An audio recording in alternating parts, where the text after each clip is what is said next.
to order this meeting of the Sacramento City Unified School District Board of Education.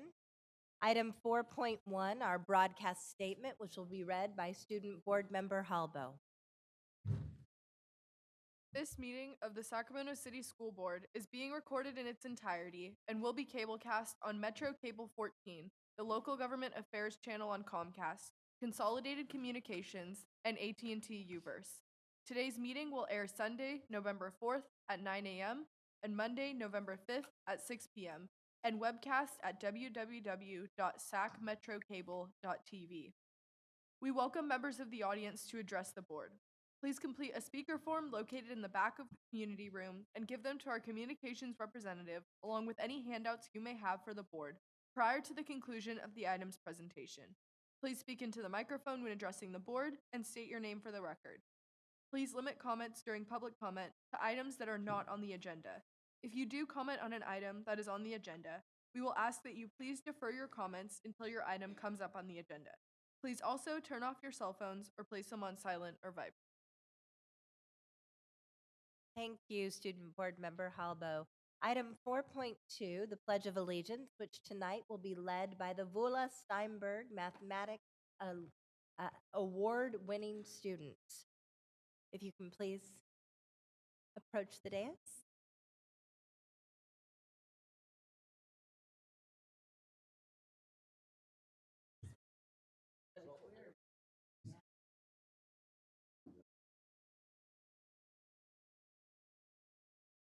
I pledge allegiance to the flag of the United States of America and to the republic for which it stands, one nation, under God, indivisible, liberty and justice for all.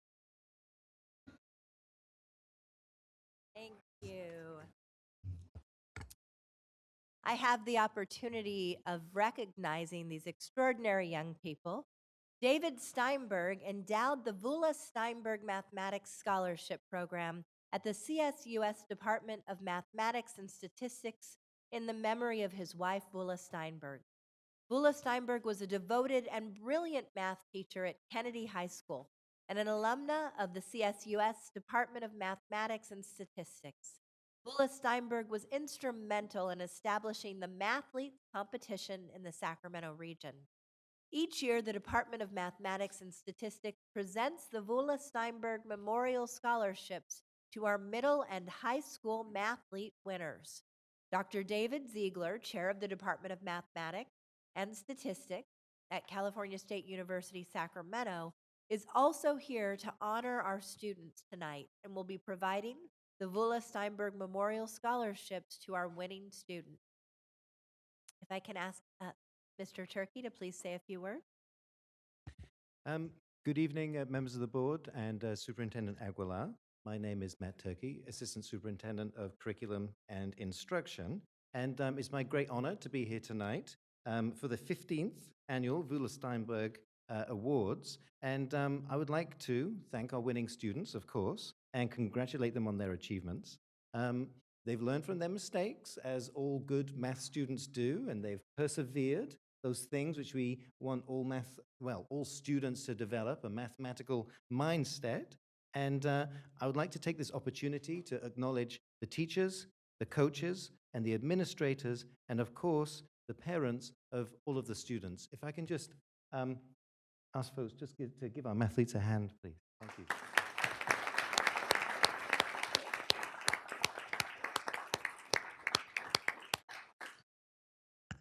And would the board be able to come to the front? We would love. All right, wonderful.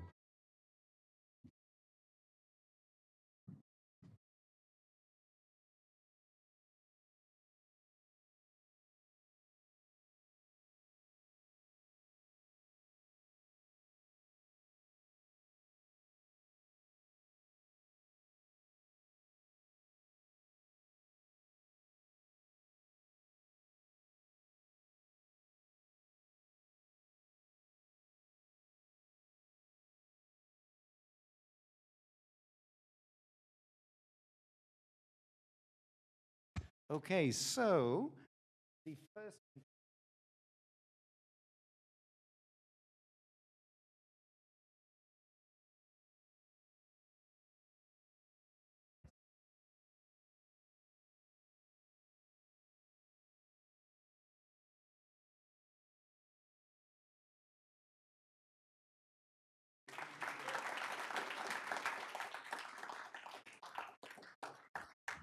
And our next winner is from Leonardo da Vinci, Joseph Toole. Joseph.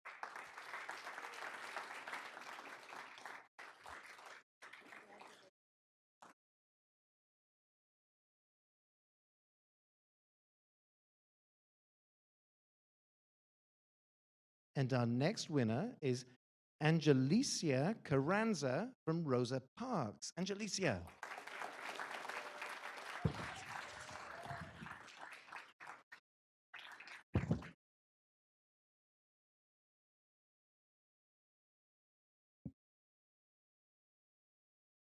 And our next winner is Xavier Sablan from Sutter Middle School. Xavier.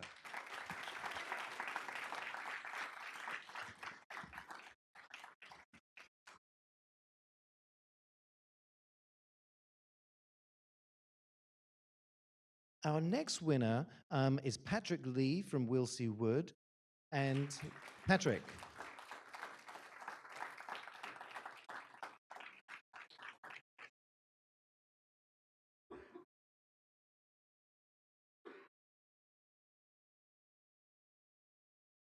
So each of the students who have just come up are also going to be receiving in the mail a $100 check from Dr. Ziegler, who is right over here.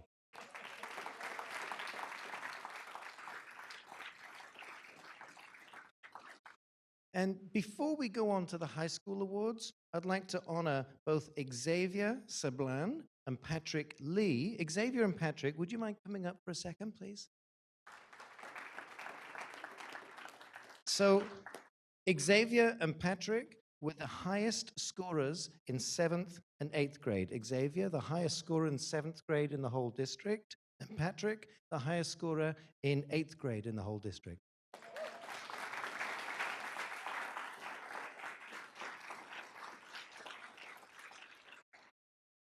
And now we're going on to our top scorers in the high school category. The Michael Jang from West Campus was in 12th grade last year and is currently in college. And so in his absence,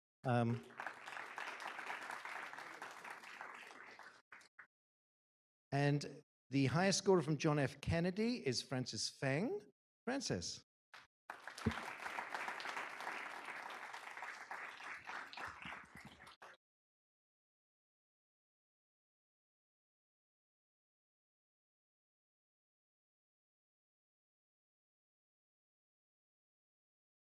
And the highest scorer from C.K. McClatchy is Parker Van Ostrand. Parker.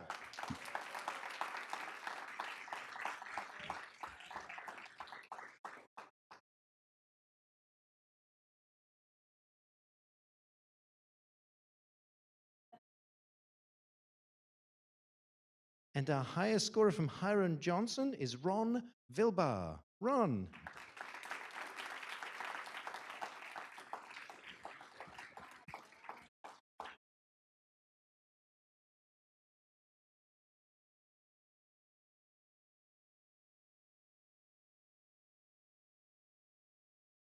Okay, so now we go on to our highest scorers in each of the high school grade levels. If I can invite up, please, Zuriel Hoven, the highest scorer in 9th grade.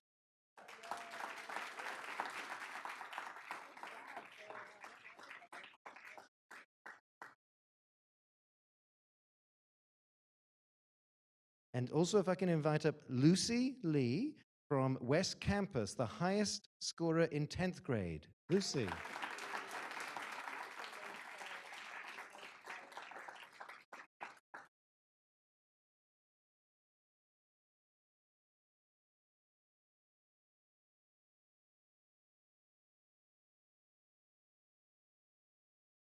And if I can invite up again, Francis Feng, our highest scorer in 11th grade from John F. Kennedy. Francis. Congratulations again. And our highest scorer in 12th grade was Michael Jang, who once again is at college, so in absentia.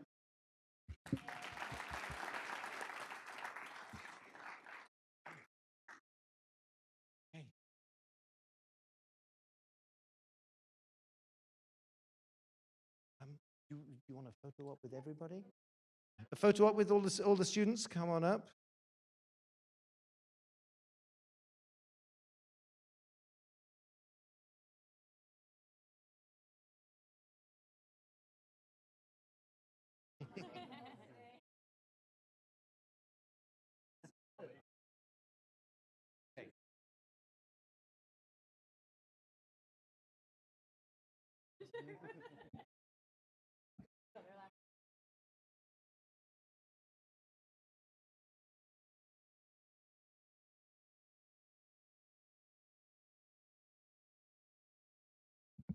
I'll put my head over here.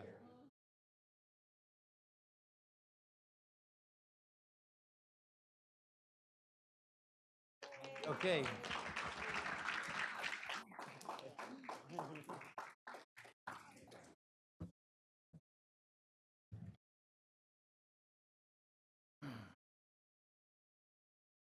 Congratulations again, and thank you to all of the families who came out to support these remarkable young mathletes. Item 5.0, announcement of action taken in closed session. None, Madam President. Thank you. Item 6.0, agenda adoption. Do we have a motion? Student preferential vote? Aye. All those in favor? Aye. The motion carries. Item 7.0, public comment. The public comments will be limited to 2 minutes each on non-agendized items. Madam President, we have 3 public comments. Please come to the podium as I call your name. David Fisher, Cecile Nunley, and Troy Flint.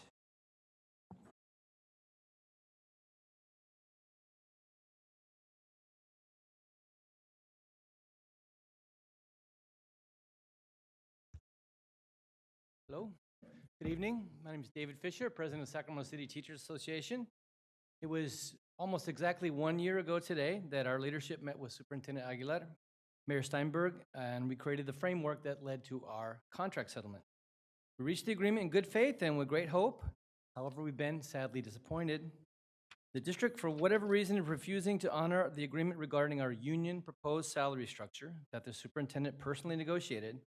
And now, somewhat inexplicably, the district is unwilling to accept the recommendation from the arbitrator to have the issue resolved on an expedited basis. Why create an unnecessary delay that will only exacerbate the situation? Additionally, the district has failed to take advantage of Section 13.1 of our collective bargaining agreement, in which we agreed to work together to achieve significant savings in health insurance costs and redirect those dollars into the classroom. We wrote a letter to the superintendent noting the great news that our work with Checker has already done by producing more than $2 million in savings, while reiterating our continued willingness to engage on this issue to achieve more savings.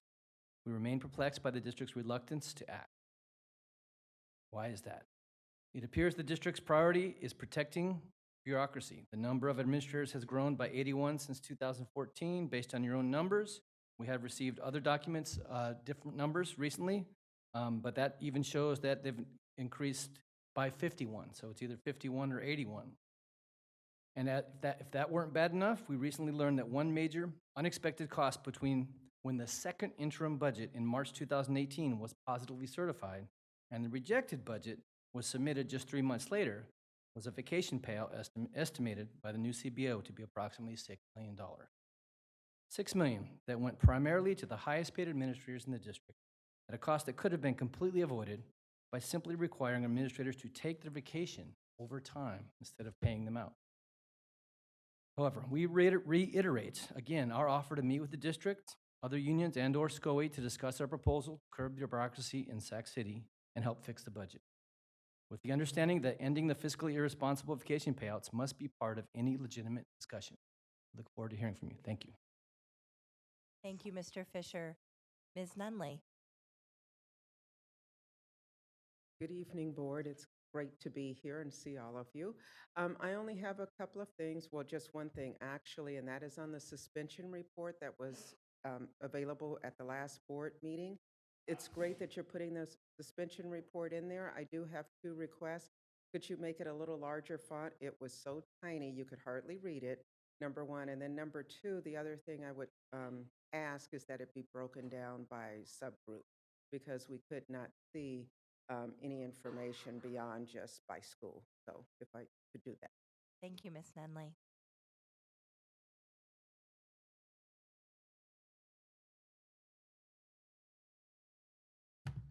Greetings, Superintendent. Greetings, President Ryan, and the rest of the board. My name is Troy Flynn. I speak to you as a parent and a resident in the Tahoe Park neighborhood. My daughter attends a parent participation preschool there, which is a particular passion of mine, and I'd like to speak to you about that. I know you face a lot of difficult challenges in a very, very stressful financial context, in a context where the state of California has deprioritized education, ranks just 41st nationally in student funding, when costs are growing for benefits, pension, transportation, utilities. You're forced to do more with less. We're trying to prepare kids for an increasingly technological and global world, and we don't have the means. And that forces us into some difficult decisions. And when you're faced with trade-offs and tough choices, you have to go back to your core values. And I think for a school district, those core values are embodied in the local control accountability, the LCAP plan that every board has to approve in concert with the community. And as you well know, for this district, the goals of your LCAP plan talk about getting all kids college and career ready. They talk about keeping all kids safe and promoting social, emotional, and mental health. And they talk about family and community engagement and empowerment. Well, the parent participation preschool program embodies all those values. And as you make those difficult choices, I want you to consider the role that early learning has in making sure we get successful outcomes for all students, closing the achievement gap, and getting them ready to succeed in college, career. And I'm not the only one who thinks so. There are some experts who think so as well. I know you're all familiar with the latest Getting Down to Facts study. May I have just a few more minutes? A few more Sorry, seconds? you can wrap up. Thank you. Yes. And in that study, they noted that kids in California actually make more progress once in school than kids from other states around the country. But what holds us back, and the reason why we're only 46 out of 50 states in achievement, is because our kids enter school further behind than kids in just about any other state in the union. Don't allow that to continue to happen. Invest in kids early on. It's cheaper than trying to intervene later. Parent participation preschool is supporting our kids, providing the foundation for success. Thank you. Thank you. Board President Ryan. We have one more comment from Kara Sinhorst.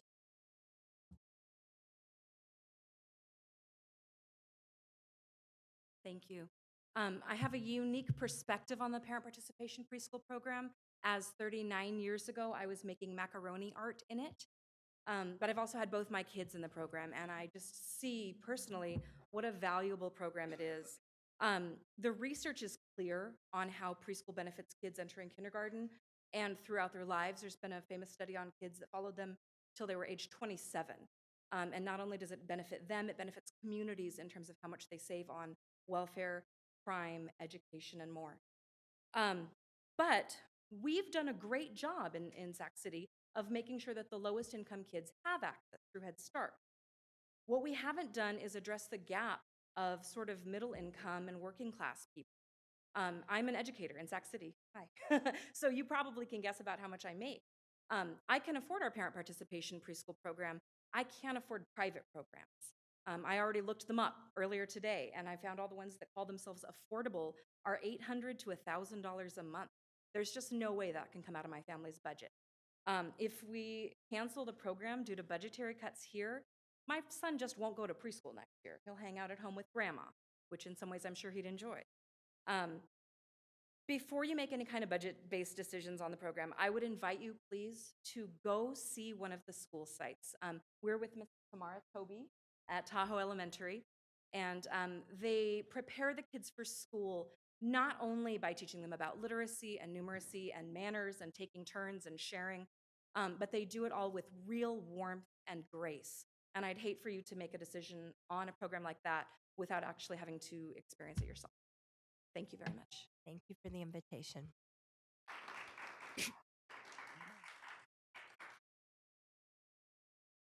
We have no further public comments at this time. Item 8.0, public hearing. 8.1, public hearing on Resolution 3043, resolution to convey utility easement entitlements to the Sacramento Municipal Utilities District for transportation services. Good evening, President Ryan, members of the board, Superintendent Aguilar. Before you tonight is the second easement we've been requested from SMUD. This is for the property across the street at the transportation facility to provide electrical services for the new structure there. EDCO does require us to hold a public hearing when we convey easements of district property. You will consider the resolution under consent in a few minutes.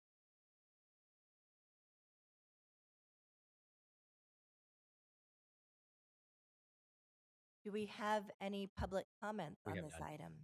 Do we have any questions from board members? Okay, thank you very much, Ms. Allen. Item 9.0, board workshop, strategic plan and other initiatives. Item 9.1, college eligibility letter initiative, presented this evening by Vincent Harris and Christina Espinoza.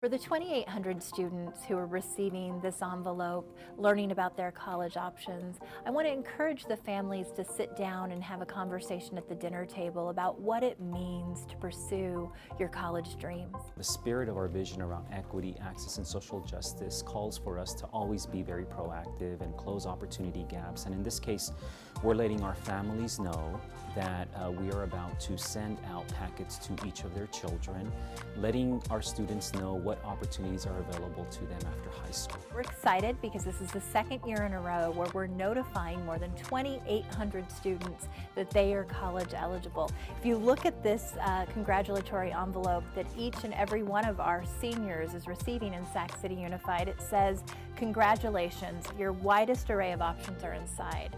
I have to tell you, as the first in my family to go to college, I never received an envelope like this. So to get this and to get such fabulous information about the options to go to community college, CSU, and UC can really change the lives of young people trying to figure out what they're going to do after high school. We've included information about financial aid, we've included information about housing, and just the pieces of information that all of us should be aware of and have a conversation at home about what do we do after our students graduate from high school. We know that it once was a high school diploma that could lead students into a well-paying job and a meaningful career. Now students really need to have a college if they're going to break out of poverty and be able to reach their career opportunities. And so this packet is really sharing with our students that not only are they eligible for college, but there are a wide array of options available to them. We just want them to have the courage to apply and to take advantage of the financial aid that's on the table to help them reach their college dreams. Hey parents, we're at the central office, central printing office of Sac City Unified. We just finished preparing and stuffing envelopes that look just like this. Be on the lookout for them in your mailbox and make sure that you're having conversations with your student about the opportunities available to him or to her after graduating from high school. As always, we're available to support you, so give us a call, come visit us for any questions that you might have.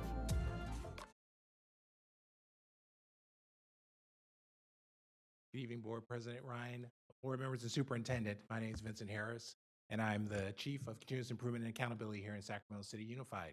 I'm excited tonight to have the opportunity to share with you kind of the framework where the video just highlighted one important part of what we're doing for our students within Sacramento City Unified. We're really excited to release the IPFS Alpha. Our first implementation is written in Go. It includes a It appears we're having some technological difficulties, although I was very impressed by your ability to speak simultaneously overhead and in front of us. Ventriloquism is not dead. That's right. But again, really excited to talk about the framework of which the college eligibility letter is an example of. So let me dive into the presentation. And also be able to be joined by a couple of students who will actually give their own personal testimonies as it relates to receiving the college eligibility letter, which I think will be very compelling. Ultimately, as we think about this work in the context of the nexus of K-12 and higher education, there are certainly things that we all know that are areas of opportunity or continuous improvement. This notion of historically, the relationship between K-12 and higher education has always had some distance. The lack of incentive to collaborate. We realize that we need to be more intentional about how do we create conditions for K-12 and higher education to work together. And then really recognize that there's an opportunity for the partnership and the governance perspective of both boards of K-12 and higher education working together to create seamless transitions on behalf of our students. This pictorial display is just meant to show all the components that really speak to this notion of success for our students and start early. We've already heard tonight from some folks about the importance of early education. So we speak to the notion of kindergarten readiness. Now this plays into the continuum of third grade readiness, middle school, and then obviously as we go through high school and ultimately seeing that successful college and career ready graduate. And so ultimately as a system, we've identified really important high state metrics that help us tease out this notion of what does kindergarten readiness really mean. And so tonight I'll just simply briefly highlight one component of that we're using right now. And what's important about what I'm going to highlight with you is that it's our early identification and intervention system, which really is a product of a partnership with UC Merced, where we've been able to leverage the skills and competencies of their technology team, programming team, but also some of their thought leadership in adapting early warning research to actually create a tool, which we actually will share here with the board in 2 weeks at the November 15th board presentation. And here you see actually this notion of early warning research coming to life. And so within the Sacramento City context, we're defining it in terms of an early identification intervention system. And this example from the system itself gives you a framework of what it means for a student to be ready in terms of, or at risk, both ends of the equation in terms of attendance, behavior, or course performance or academic achievement, if you will. And so here you actually see an actual student as it would appear in the system, and you can actually see the framework in terms of how that student's performing quarter to quarter as it relates to key measurable outcomes. And again, this is driven from our partnership with UC Merced based on early warning research that's been around for about 20 years. And so again, you can see actually a highlighted portion of the student report. And then we continue on in terms of thinking about our student in terms of the K-12, P16 continuum, third grade readiness.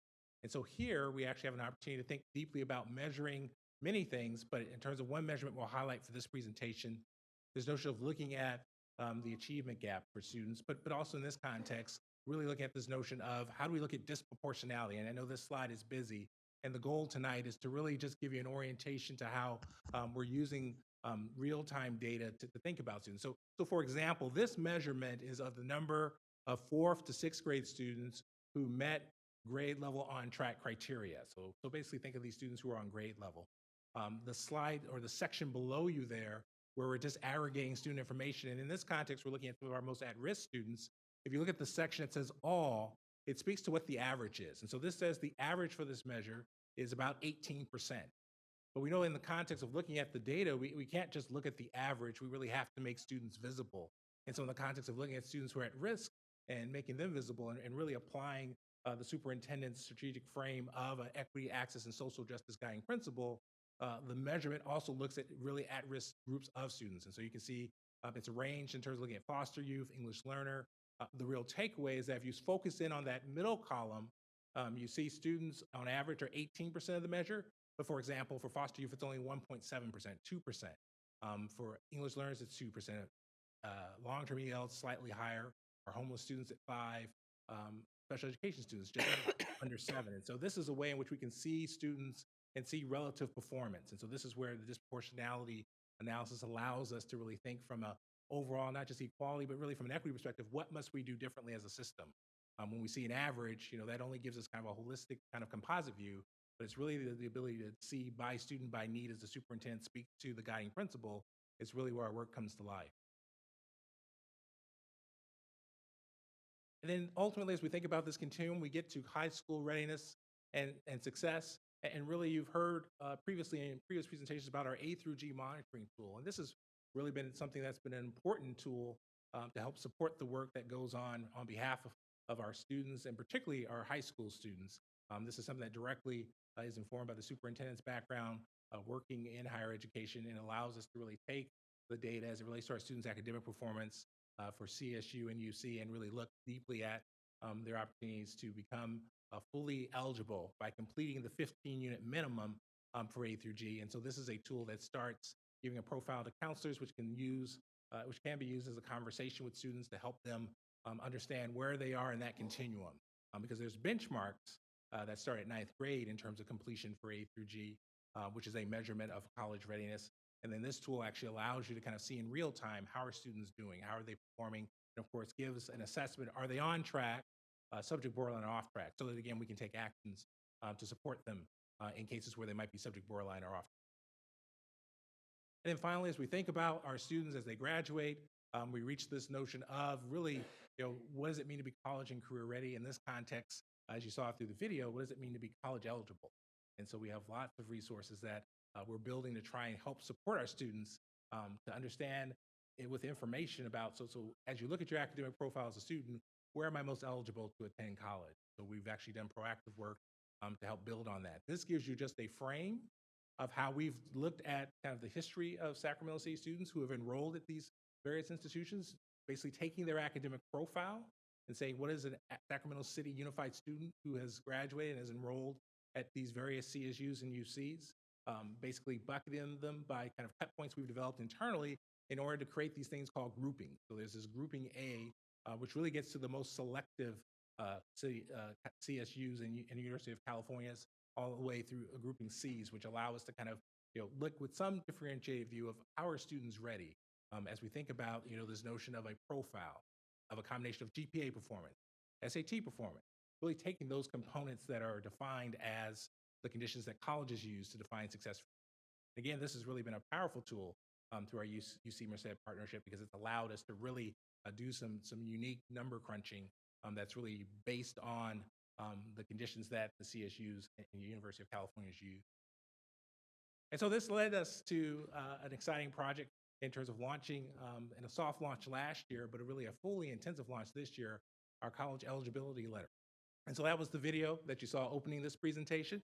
Actually, each of you, as I think many of you have already opened up your packets that were at your stations there. And so this is basically our way of supporting our students in terms of providing real meaningful content information.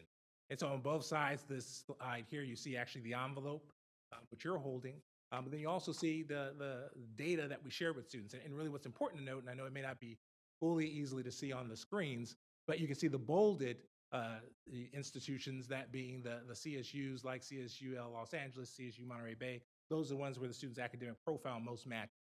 And so this is our opportunity to take advantage.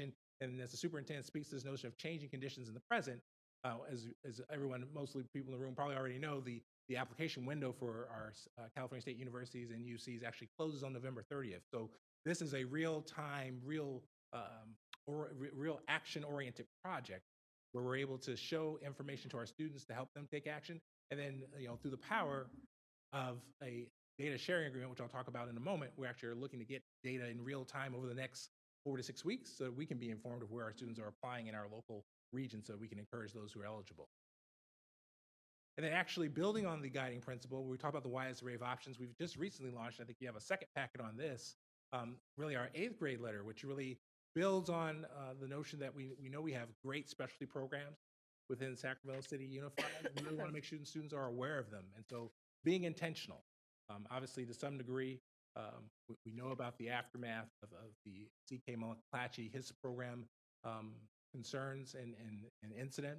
We took that as an opportunity to think about, well, how as a system do we get better? And one of the ways we thought we could get better is share greater information with our students about the opportunities, about this widest array of options, so that every 8th grader is aware of where they might have an opportunity to go in terms of a special program. And that's what this prototype is in front of you. And it's just a listing of all of our, I think up to 19 pathways for high school that are available to students, really recognizing that we have the criteria base, we have many others that, depending on a student's interests, provide value and meet a need for them.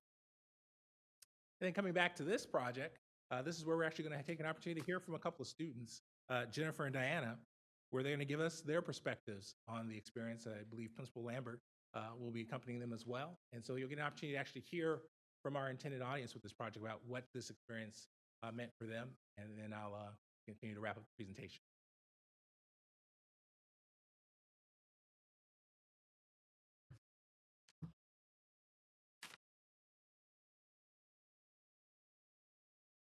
Good evening, Board President Ryan, Superintendent Aguilar, members of the Board of Education, Cabinet. It's my pleasure to introduce to you two incredible young ladies, Jennifer and Diana, who are seniors at C.K. McClatchy High School. They're going to talk to you about being first-generation college students and the impact of having the opportunity to take the SAT test during the school day, receiving that information, and being able to then receive their student profile data, and the conversations that it's been able to help them to have with not only their parents and their family, but also with their peers, and also open doors for conversations with staff members to help them make the best decisions and best choices about college and career that they may not have otherwise made. So it's my pleasure to introduce to you Diana. Good evening, Board President Ryan and Superintendent Aguilar and board members. I am Jennifer Rodriguez. I am a senior at McClatchy High School, and I am a first-generation Latina. So for me, going to college is something because no one in my family has done that. My mom from Mexico, so coming to this country, and when she had me, she moved us from LA to Sacramento because she knew that if I were to go to school in Los Angeles, it's really easy to fall off the track. It's really easy to just fall through, and just like that, you're done. Luckily, I've had an amazing set of schools that I've gone to. I've gone to Capitol Heights Academy, Alexander Twilight Secondary Academy, Sutter Middle School, and now McClatchy. And in all of them, I've had amazing teachers. I'm currently in the Criminal Justice Academy, and I'm involved in Brown issues. And my goals for the future are I would love to go to CSU Long Beach and then get my doctorate at NYU. I want to major in psychology and minor in women, gender, sexuality studies. And I really would like to work in a battered shelter for a shelter for battered women and for the LGBTQ community.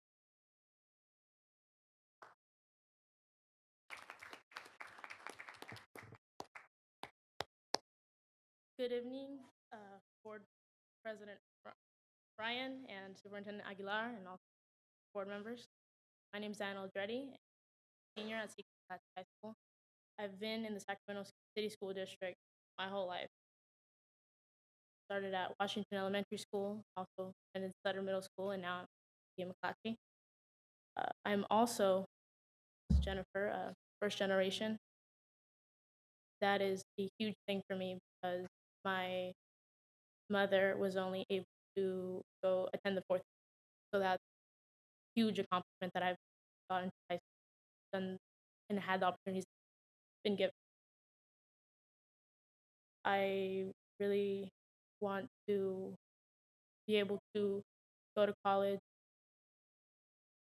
Well, I am going to college, but to be able to pursue my dreams, film director, with help grown up.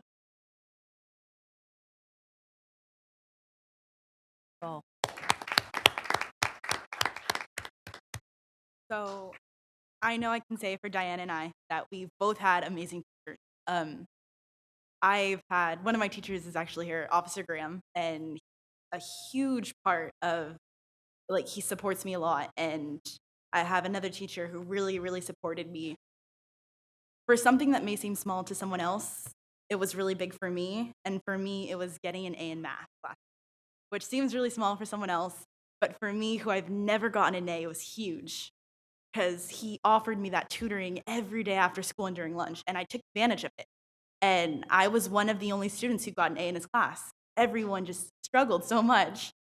And that's kind of like the packet that you guys give out. You know, something that's maybe small to you guys is something huge for us. Because I know several students who, they just feel like they can't go, especially being a minority.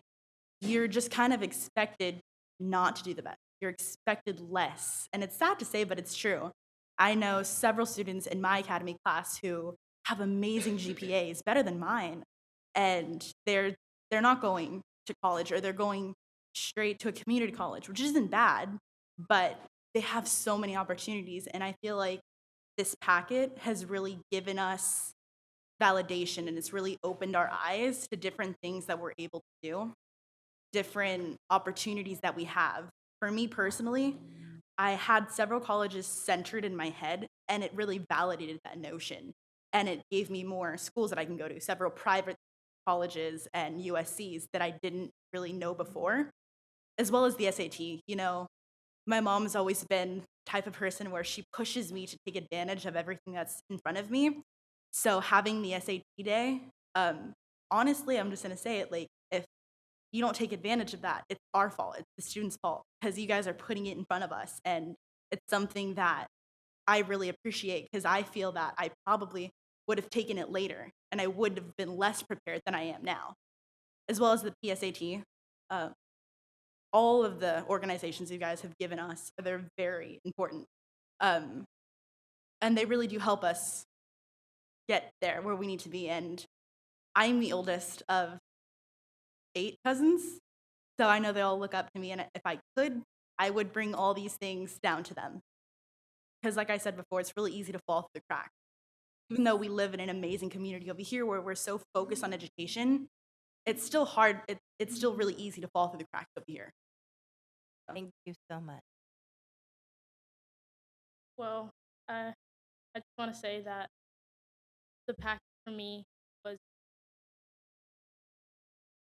I messed up. I didn't do so well my first years because I let family issues get in the way of it. But I was do a lot better, a lot happier.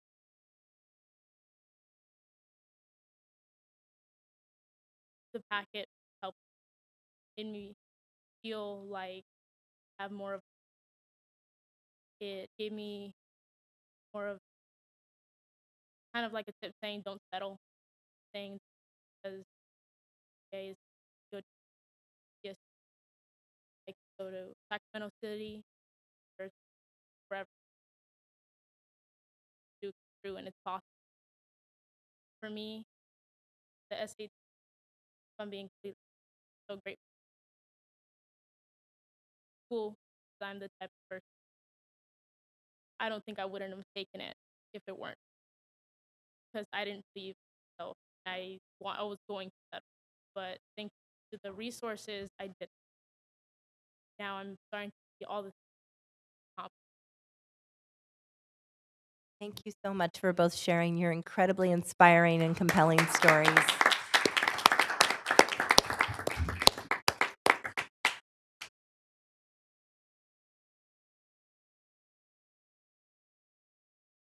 So in wrapping up this presentation, I really did want to emphasize the importance of the student voice.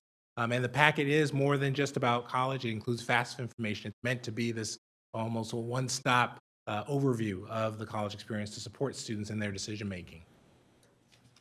And ultimately, as we think about, again, this connection between K-12 and higher education, as this board participated in our kickoff almost now a year ago of the College Futures event at American Legion, you know, the data sharing agreement with our other regional partners has really been an important step forward for us to get real-time data. And as I mentioned, one of the things that's going to be really compelling is, as we know the window for applications is open right now until November 30th, we actually have the opportunity for our regional partners, Sacramento State, UC Davis, UC Merced, and Los Rios, to actually share with us who's applied right now.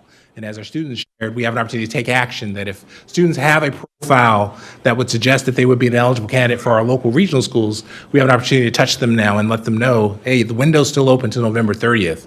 And that kind of changing conditions in the present is only actionable because of the data sharing and the collaboration with our higher ed partners here in the Sacramento region. And then this just gives you an example of data that we are now using to profile each of our students to make sure we are able to watch their progress in terms of applying, in terms of their ability to say, and you can see here, you know, it really takes you through the steps, if you will, from applying to the notion of depending on which segment, because they're customized by the segment. So there's a different, obviously, profile for community college versus CSU versus UC, but you have an opportunity to see how are they completing those processes from applying to meeting major milestones in terms of readiness, in terms of exemptions, admittance, and also the financial aid piece. So we recognize that to support our students completely, it's not just getting them to apply, but it's really getting them through the whole matriculation process, which is that process that students go through from applying until actually enrolling. And that's really based on the research that the superintendent brings from his experience, and actually our higher education partners have shared with us directly. That kind of support is really important to decrease the melt rate. And that melt term is typically that notion of students who are admitted but don't show up. And so that's really something we've identified as an important thing to tackle. And we're looking to measure it because we don't have that data right now, but that's really something important we want to measure. And so as we talk about, we open with this thing of what are some of the things that we know are gaps. And we know one gap is this notion of the accountability between K-12 and our higher education partners. But recently with Assembly Bill 705, we actually see an important leap forward, if you will, in that shared accountability. And so what this bill basically does is offers a multiple measure framework that community colleges are now using to look at students as they are to be appropriately placed for college-bearing course taking. And one of those components of it are their high school grades. And so what we're in a position now to do is actually actualize the vision of this type of legislation where we can actually share information in real time with Los Rios about our students and their grades. And so that's something that's really compelling to see the notion of legislation really matching this opportunity for us to directly support our students, because now high school grades really are a part of this multiple measure system, which makes them really important for students to have. And this just gives you one way that we are able now to support our students by sharing this data in real time as well, in terms of not having to wait for typical kind of slower passage of data, but now through data share agreements, we're able to do this now in support of our students in real time. And you can see actually in the legislation, it calls out math specifically, and you can see here this tool again through our UC Merced partnership has math grades designated and called out specifically. So you have the ability to see it immediately. So in terms of wrapping up really quickly in terms of next steps, part of this really gets to this vision that the superintendent and the board, frankly, has spoken to about this notion of how do we ensure students graduate the greatest number of post-secondary choices. And this is about the work helping us get there. The College Eligibility Letter is just one example of how we're doing it.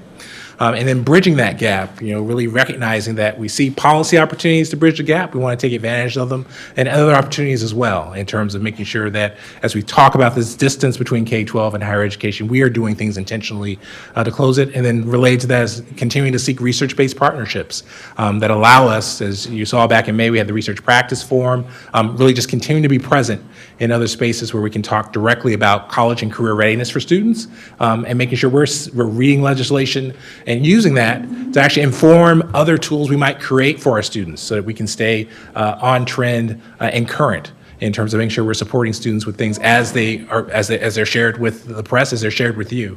We're in an ability to really make our students visible, and all students.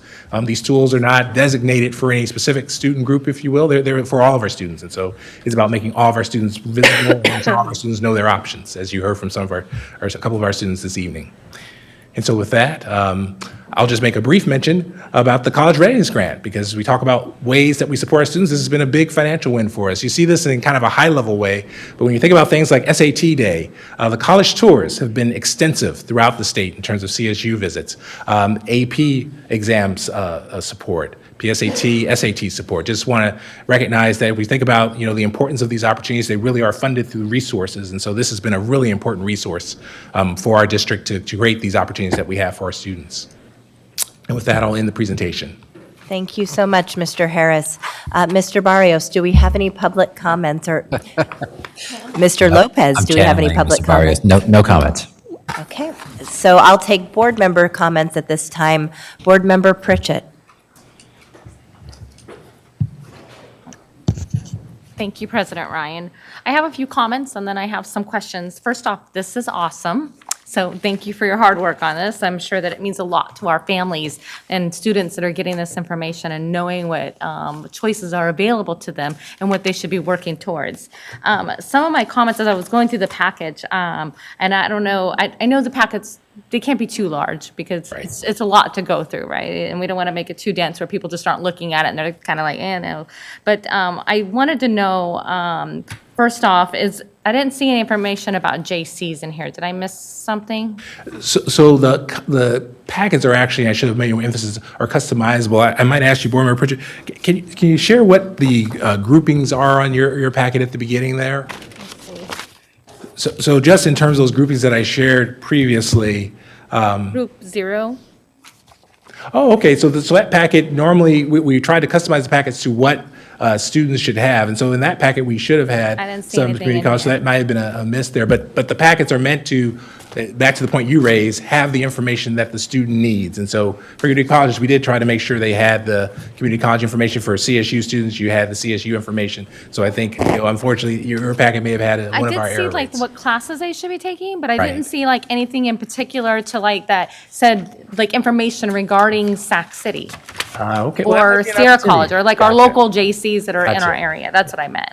Gotcha, and that's something we can definitely work on as an opportunity. But the goal is to, what you just described, making sure students knew what classes they most placed to. And so we use the language, but we can definitely do more details as appropriate. I do want to say, Board Member Pritchett, since we participated in getting to stuff packets, I did see that for the general eligibility pool, there was not only information on community colleges and the College Promise, which allows for tuition waiver at our community colleges, but also the associate degree for transfer, which is the 2-year transfer pathway from community college to CSU. So it wasn't in your packet, but definitely was for the broader audience. That's fantastic. Good. I'm glad that that was happening. And then I know that there was a information in here about FAFSA, but is there more like an informational page of like how to apply and like what information they need for FAFSA? Because I know as a parent who sent their kids off to college, that's very confusing. It's still confusing year after year when we have to go in there and reapply. So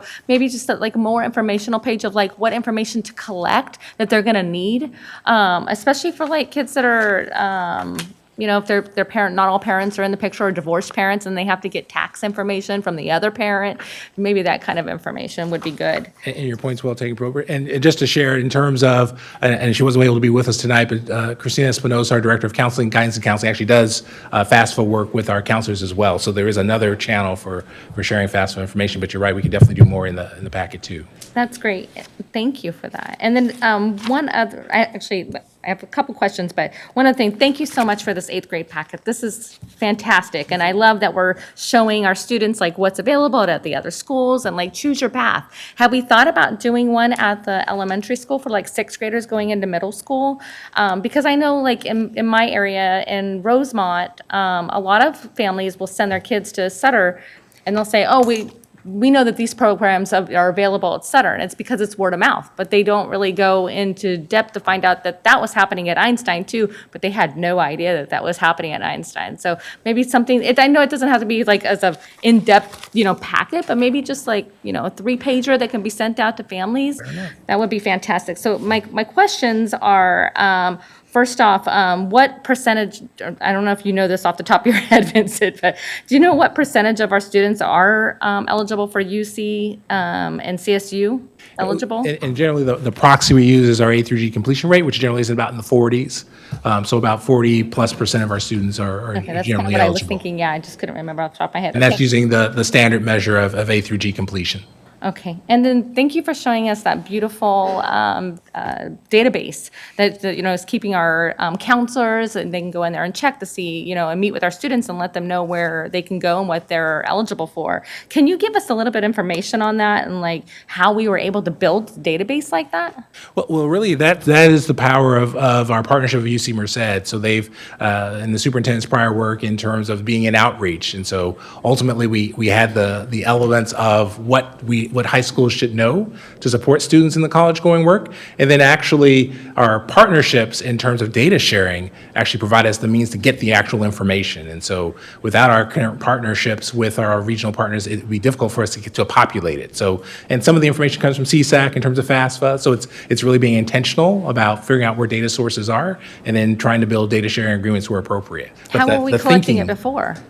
Well, word of mouth. So, ultimately, we could get to it before because students could self-report to us. And so there was, and some of the, to some degree, right, that's still a very valid way to get information. But if we can build the plumbing to it, that ensures we get it faster and it's already validated to some degree. But absolutely, this is information that our students have shared previously, but this ensures our ability to build the plumbing for every student so that no student falls through the cracks in terms of the data sharing.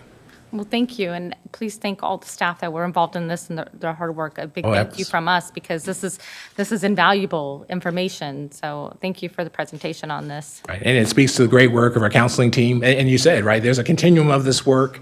Really, the tools just offer an opportunity to build efficiencies on the work that our counselors have been doing for years. And so this is really our ability to say all means all is building the technology for it. So I'm just a talking head to a large degree about the important work that you've just called out, which I agree, it's very important for our students. Thank you. Thank you, Board Member Pritchett. Board Member Minnick. Thank you, and thanks, Member Pritchett, because I was going to ask about the partnership with UC Merced as well, because I feel like I'm very thankful that the superintendent in coming to join us here in Sacramento brought with him all those connections and contacts in UC Merced. And as someone who works in higher ed myself, I'm seeing this benefit to this exciting opportunity of sharing this data and being able to put this kind of information together. I was going to thank the students who spoke, but they were quick to slip out. But they were very eloquent in expressing their excitement about this. I too was a first generation college student. My dad didn't graduate high school. And I started at Sac State at 30. And the reason that is because no one in my family talked about college. And at the high school I went to, if you weren't proactive in contacting your counselors and stuff about, your next steps for college, they weren't going after you, and we weren't having these conversations at home.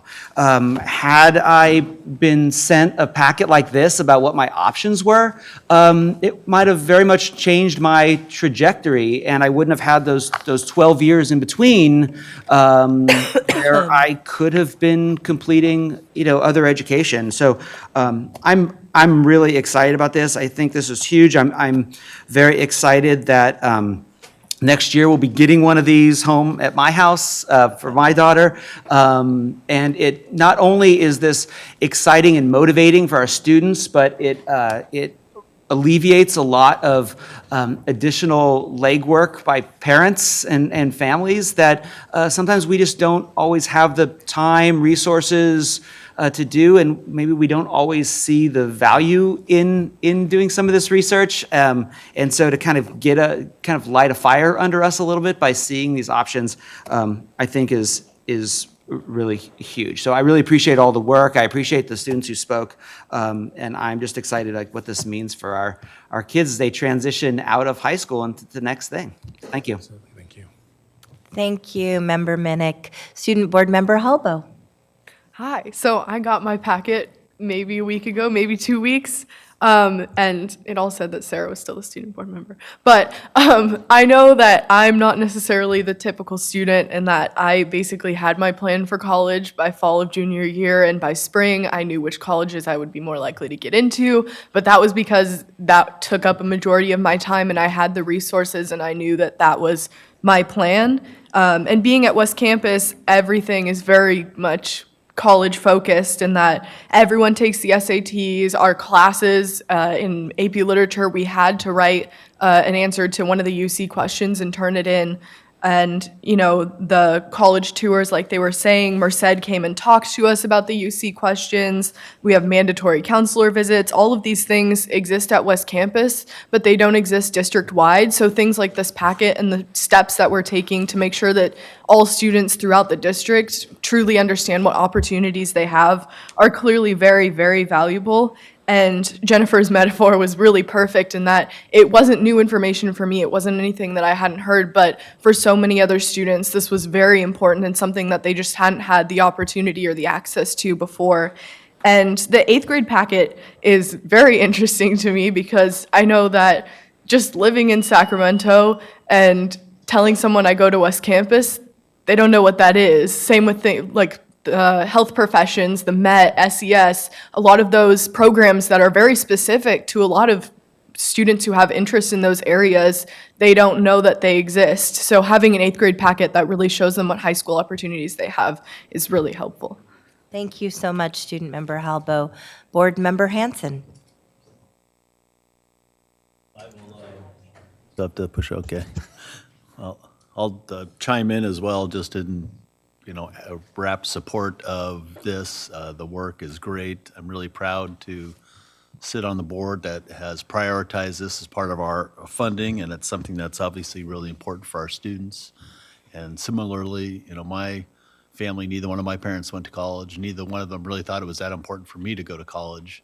And when I said I wanted to, they didn't really encourage me, frankly. And luckily, I had classmates who were all going to college, and I didn't want to be left behind, and they said I should do it too. So I was in a supportive environment. And a lot of parents who haven't gone to college might not see the value. And providing this information and asking to have a conversation at home, I think, is a real game changer. So I appreciate Principal Lambert coming and bringing his students and your work with him and the other folks around the district to support this. It's really outstanding. So thank you very much. Thank you, Board Member Hanson. First Vice President Wu. Vincent, I want to thank you. I mean, this is really, really valuable information. And I think I saw some numbers of the cost that it costs the district to put these packets together. Could share that with the public, because I wanted them to hear what value we get for our dollars. Right. And so, as I mentioned, we're in year 2 of a full launch, and year 1 of really the big streamlined launch in terms of getting the packets to students before the college deadlines. And so it was about just about $22,300 to do that, or about $650 per packet. And this gets to more of a purchase point. The thing we wrestle with is cost, because we do actually try to make sure it gets there on time. So we don't do it at the lowest postal rate, because we know days matter. But it's about $650 per packet and about $22,000 overall. This is a type of packet that parents who could afford it probably pay hundreds or thousands for their students. So, this is really great value for all our 12th graders and now our middle school, going into middle school as well. Thank you. Thank you, First Vice President Wu. Mr. Harris, I want to thank you and your entire team for all of the work that you've put into this, and Superintendent Aguilar. When we first brought Superintendent Aguilar to Sacramento City Unified School District, this is exactly the type of work that we had hoped to see actualized through this equity, access, and social justice vision. This is personally a great passion of mine and very close to my heart, as most of my career has been spent in the world of college access and student success. I do want to speak to a few components of the presentation, because I think that they are key, and they speak to this idea of maximizing opportunities for students who quite often, if they don't come from a family of privilege, would not otherwise have access to the information that potentially could be transformational in their lives. So we talked about the early intervention system and the SQUE that's been developed to help us at every stage of the educational journey assess whether or not a child is on track. And also, I think even more important than that, recognizing that we don't have the ability to touch every student as we would hope personally, to have through our database an ability to say, if a student is off track, how do we ensure that they aren't having to rely upon luck to find themselves into the interventions necessary to put them back on track, but that we're automatically doing that. And we've heard in past presentations that we've had tens of thousands of credits recovered as a result. We have seen, we believe, graduation rates increase, A through G, four-year college eligibility rates increase as a result of the interventions that we've put in place. I really appreciate the fact that these college eligibility packets are not generic packets that we're hoping will somehow speak to students across the district. We are customizing them based on the data, based on what we know their minimum eligibility is, so that they are getting relevant information information that will help inform them and their families in making choices.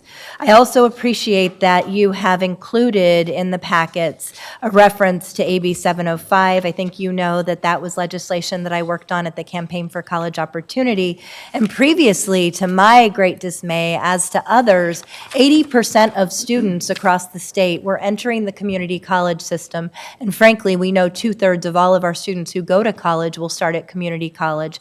And they were entering being told that they needed remediation, even if they had had fabulous teachers who had given them strong grades and they had academic indicators that they could go into college level coursework.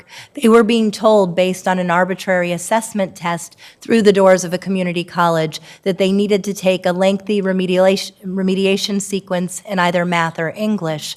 What AB 705 is meant to do is to flip that dynamic and ensure that the maximum number of students actually have access directly through the gate to college level math and English, which we know is a huge indicator in both retention and their ability to complete. What I think it's very important to point out is that through the MOU that we've signed that was spearheaded and developed through our partnership at UC Merced, in a mere 7 months, we have done in Sac City Unified what it took more than 7 years to do in Fresno, to share the data necessary so that we are using high school GPA and transcript data as the primary means of placement at our 5 community colleges once students who choose to go to community college enter those doors. I believe we will be the model in the state for that work, and this will be life-changing for thousands of students in the Sacramento area. And so I want to thank you for that. I also want to point out that the work that we've done has been done largely under a college readiness block grant. I think you're also aware, a couple of years ago, I had an opportunity through the Campaign for College Opportunity to advocate for college readiness block grants across the state. We saw more than $1 million come to the district as a result of that. This money has been exhausted, but it paid for our SAT for All. It largely paid for some of the work that we've talked about to ensure that we are lifting up a college-going culture. And so we are going to need to advocate for a continuation of this grant. And I know that folks in the legislature are very interested in looking at Sac City as a model for how we've used these money, not only to lift student achievement, but to close opportunity gaps among racial groups, which I think is key. And so finally, I just really want to thank you for the focus on research-based intervention and intersegmental partnership. It is hard work. It is audacious work, but it is absolutely necessary if we want all of our students and not just a fortunate few to have opportunities. And so I could not agree with Board Member Pritchett more in saying that these middle school packets that help empower our families with information about their high school options are key. I would like to see that built down to the elementary school so that we're empowering families with information about their choices for middle school, because what I know time and time again is that more affluent, more resourced, more privileged families know what schools offer which programs and how to navigate the system. It's everyone else that needs a level playing field, and I believe that resource packets like this and the interventions that our partnership and data sharing with UC Merced have allowed us to put in place are leveling the playing field for students across the district. So thank you. And if I could, I can't say it enough, our print shop, that team did a phenomenal job. The permutations of this are up to 20 because we did actually try to customize. So I just wanted to do another quick plug and shout out to our print shop, because I know a lot of times we sometimes don't always appreciate the backbone of making things come to life. And they did a great job here because we couldn't have done it without them. Thank you so much, Mr. Harris. And again, thank you to the entire team for your hard work. Moving on to item 9.2, our bullying prevention and intervention overview, which will be presented this evening by Victoria Flores and Jessica Wharton.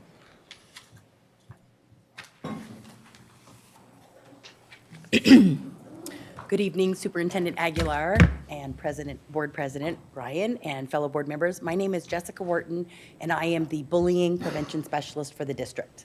I would like to point out that Victoria Flores is behind me off the camera, but she is not only my supervisor, but also a big supporter of this work.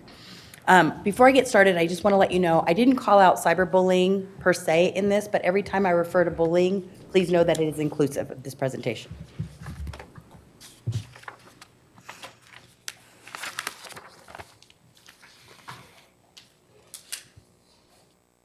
Okay, on the second slide, you can see that this highlights the Sac City Unified School District's core value and Sac City Unified's guiding principle, which states all students are given an equal opportunity to graduate with the greatest number of post-secondary choices from the widest array of options. I would like to actually give you a little bit of history of the bullying prevention work in the district. In 2010, more than 100 task members came together, community partners and district staff, to form a bullying prevention task force. And as a result of this task force, in 2011, they came up with a strategic plan called Creating Caring Schools, a board policy which outlined the definition for bullying, and they also created this position, the bullying prevention specialist position. In 2012, the administrative regs were written, and in 2015, they were updated. And I would say that I'm also working again this year to update them again. As you can see in the last slide, I gave kind of the history of the bullying, and in this slide, I'd really like to kind of look at the bigger picture. Although I'm going to be focusing on the yellow section, bullying prevention and intervention, I would really like to point out the intersection of these three. So PBIS is a problem-solving framework. It's a continuum of environmental evidence-based supports based on student needs.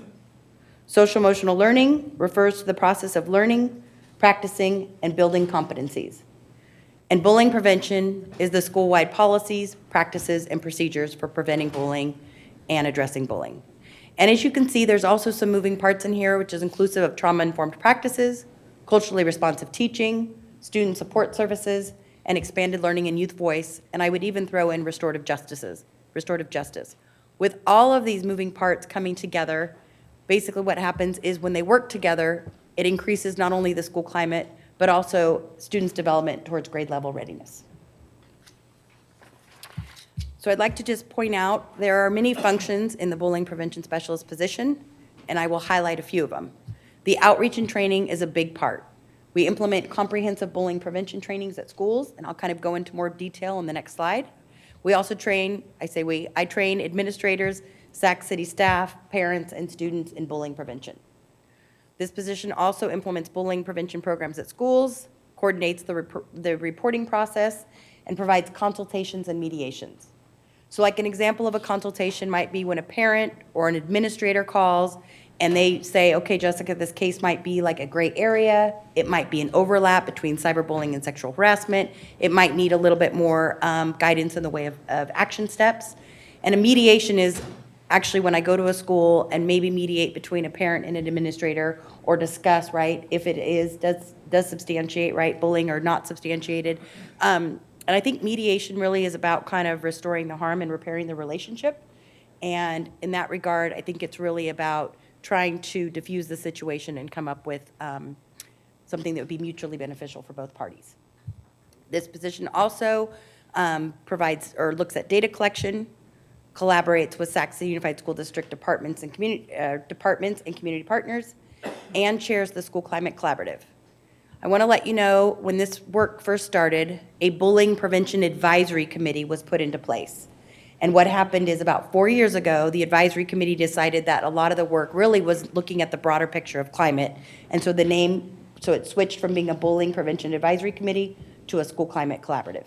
And I would tell you there's representatives right now from the attendance office with SEL, LCAP, the constituent services office, community partners, and students.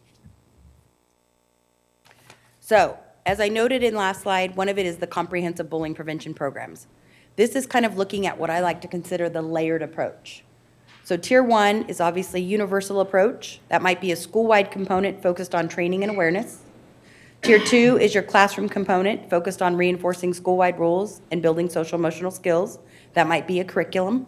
And your tier 3 are intervention components for students who are frequent targets or for those engaging in bullying behavior. And that might end up being a mediation, an implementation of a safety plan, an action plan, or a safety transfer. In the next 2 slides, I just kind of like to point out some of the bullying prevention work and the intervention work. And when I talk about prevention, this is really about awareness and education. And as you can see at the top, it highlights some of the trainings that were provided last year and who was trained. What I would really like to point out is the breaking down of silos. Superintendent Aguilar strongly encouraged last year for many departments to start working together, and the fact that some of it is duplication of services, but also it was about working together, right, to ensure, right, that we had the best interests of students and families. So right now, or as of last year and now, I've been working with the Behavior Hearing Office, Constituent Services Office, the Academic Office and SEL, Special Ed Office, Safe Schools, Youth Development, Information Technology, and of course, Student Support and Health Services. And I just want to say with the Student Support and Health Services, a lot of the Student Support Center coordinators out at the site drive a lot of the work that I'm talking about tonight. I also want to say the reason why I'm pointing out all these different departments is because bullying prevention is everyone's work. It is not one person's, it's not led by one department, it is everyone's work. I also want to point out, and I'll go into more detail, some of the annual events.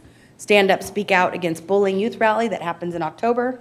No One Eats Alone Day, which really focuses on exclusion. Many schools participate, and that occurs in February. As you can see, this is some of the intervention data from last year, from 17-18. 607 consultations with school staff and parents or guardians, 165 reports of suspected bullying, and those were ones that were noted. There were a lot of consults that occurred that did not actually turn into a report of suspected bullying. 56 in-person mediations, and I just want to highlight that starting this year, we are going to be entering all reports of suspected bullying into Infinite Campus. So I just kind of want to give you an example of what something like that might look like. Last year, I received a call from a principal on more than one occasion talking about that there were two girls that were going at it, and she felt like one girl might be targeting the other girl. At this point, it was one of those where it was decided, okay, should we write the report of suspected bullying? Need the administrator to do the investigation? She said, Jessica, I'm on the fence. Can you come out and do a mediation? She invited one of the parents, and she invited the parent of the alleged aggressor. So you can imagine walking in the room, right? It was a little contentious walking in. The reality is, after hearing from both parties, I deemed that it was not actually, did not fit the district's definition of bullying. And in fact, what we had was two particular people that had been friends for quite a while and were no longer friends, what I like to deem frenemies. What happened was I asked the parent to step out of the room, and I brought the two girls in, I brought each girl in separately with the principal, and we spoke to them. And what we found out was really this was something that was triggered by a third party. And really what their issue was a non-issue. When we brought the two girls in together, it came to find out, like I said, that this was a non-issue, and both the girls decided to be friends again. I tracked that case throughout the end of that last year, and there were no more issues, and in fact, the girls were friends at the end of the year. It's just an example of what can happen when there's a consultation, a mediation, or a report. This is actually the district's report of suspected bullying. Anybody can fill out this report. Students, parents, staff members, administrators, and then it gets turned in. Also, I want to let you know that when you go to the Constituent Services Office, if you report bullying, this is the form that's handed to you for parents, and again, it triggers an investigation at the school site. And I also want to let you know that this is listed on our district's webpage. As you can see at the top, in red, the arrow highlights how you can access the report of suspected bullying. And beneath that, you can see that there are bullying resources and information, and that's a pretty extensive resource list. There's also a link to social emotional learning, and then at the bottom, there's a bullying prevention intervention staff resources. Now, in the past, it's been very difficult. Staff didn't know where to find all of forms, and now it's in one centralized location where it's very easy. I also want to let you know that this is just a small snapshot of the website. The website is actually quite extensive, including a school climate and bullying prevention brochure. Okay, I just kind of want to highlight, although these things occur throughout the year, these are some things that just occurred in October of 2018. Stand Up, Speak Out Against Bullying Youth Rally. This is the 6th year that Sac City has gotten to participate in this rally. It occurred at the California Museum. Students from Ethel Phillips got to participate this year in addition to 3 other school districts. I really need to give a special shout out to Board Member Wu and his lovely wife for always supporting the Stand Up, Speak Out Youth Rally with OCA Sacramento. As you can see, the first 5 bullets, I just want to point out, those bullets are direct service that went to students. And you can see the last 3, the school staff trainings, the administrator trainings, and the suicide prevention trainings are preventative work. And I just want to point out Breaking Down the Walls. Breaking Down the Walls recently went to Hiram Johnson. They are a comprehensive program designed to unify, empower, and engage students to create positive school climate. As a result of Breaking Down the Walls, there were 2 assemblies for over 1,500 students. There were 3 hours of leadership training for 60 juniors and seniors.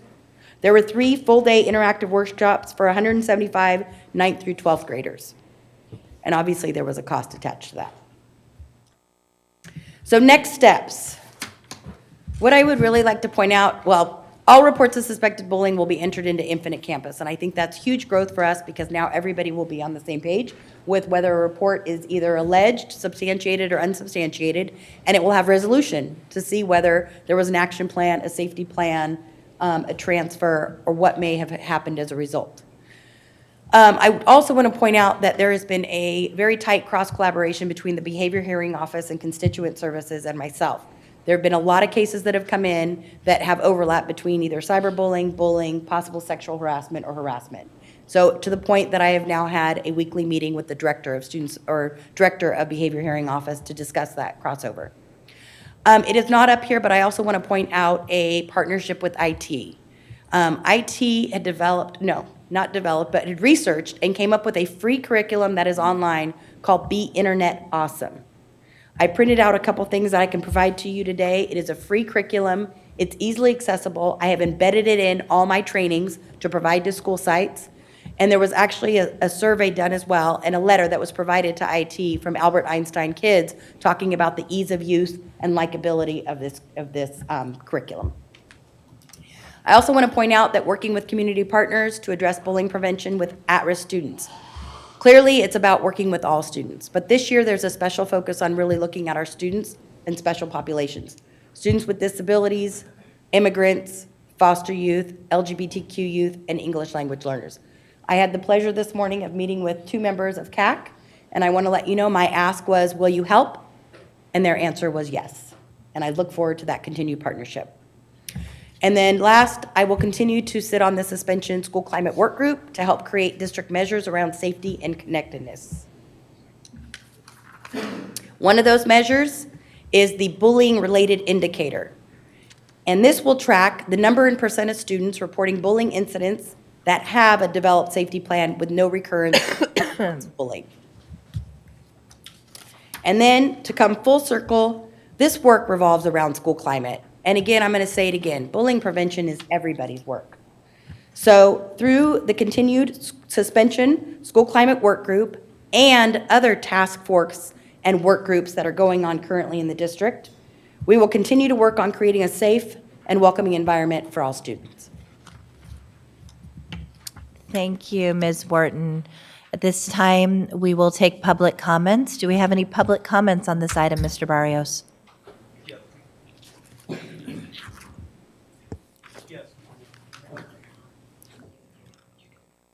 Yes, we have 3 public comments. Kenya Martinez, followed by Benita Ayala and Cecile Nunn. Is Kenya Martinez here? Okay. Good evening, Benita. She's assisting me, so she's... Oh, no problem. Thank you, Kenya. We appreciate it. You were here last night for the African American Achievement Task Force, too. Thank you. Good evening. My name is Benita Ayala.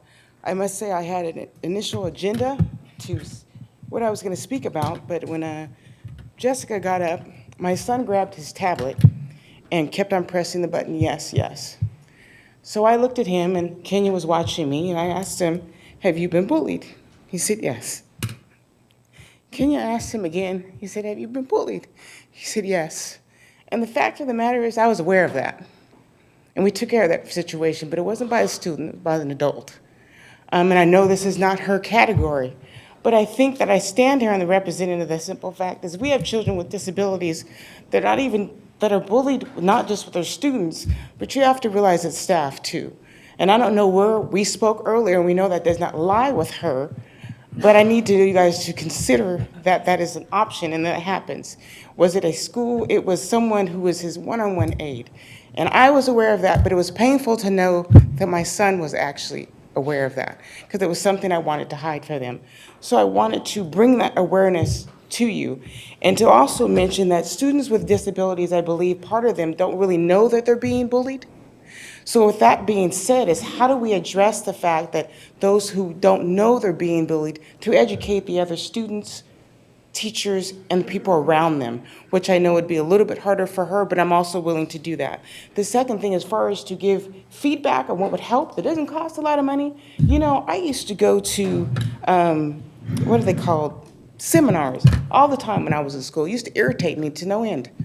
You know, it really did. But seminars were very helpful to get things out, where it's constant, and you're always there, and you're having to listen. And to follow up, you know how many robocalls that I get from the school district, where it's absentees or whatever the case may be? That is something that could happen, that you're constantly keeping in the mind of other people to let them know that there's some bullying things, issues going on, keeping the forefront in the mind. And also that we can just get her some more logistic help.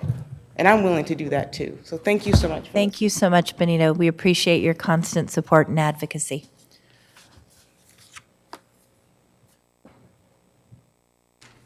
Cecile. Hello again. And I wasn't going to come up, but then, of course, I noticed some things, so I had to. And I'm sure it's a great program, and I think you should be commended for it and for the hard work.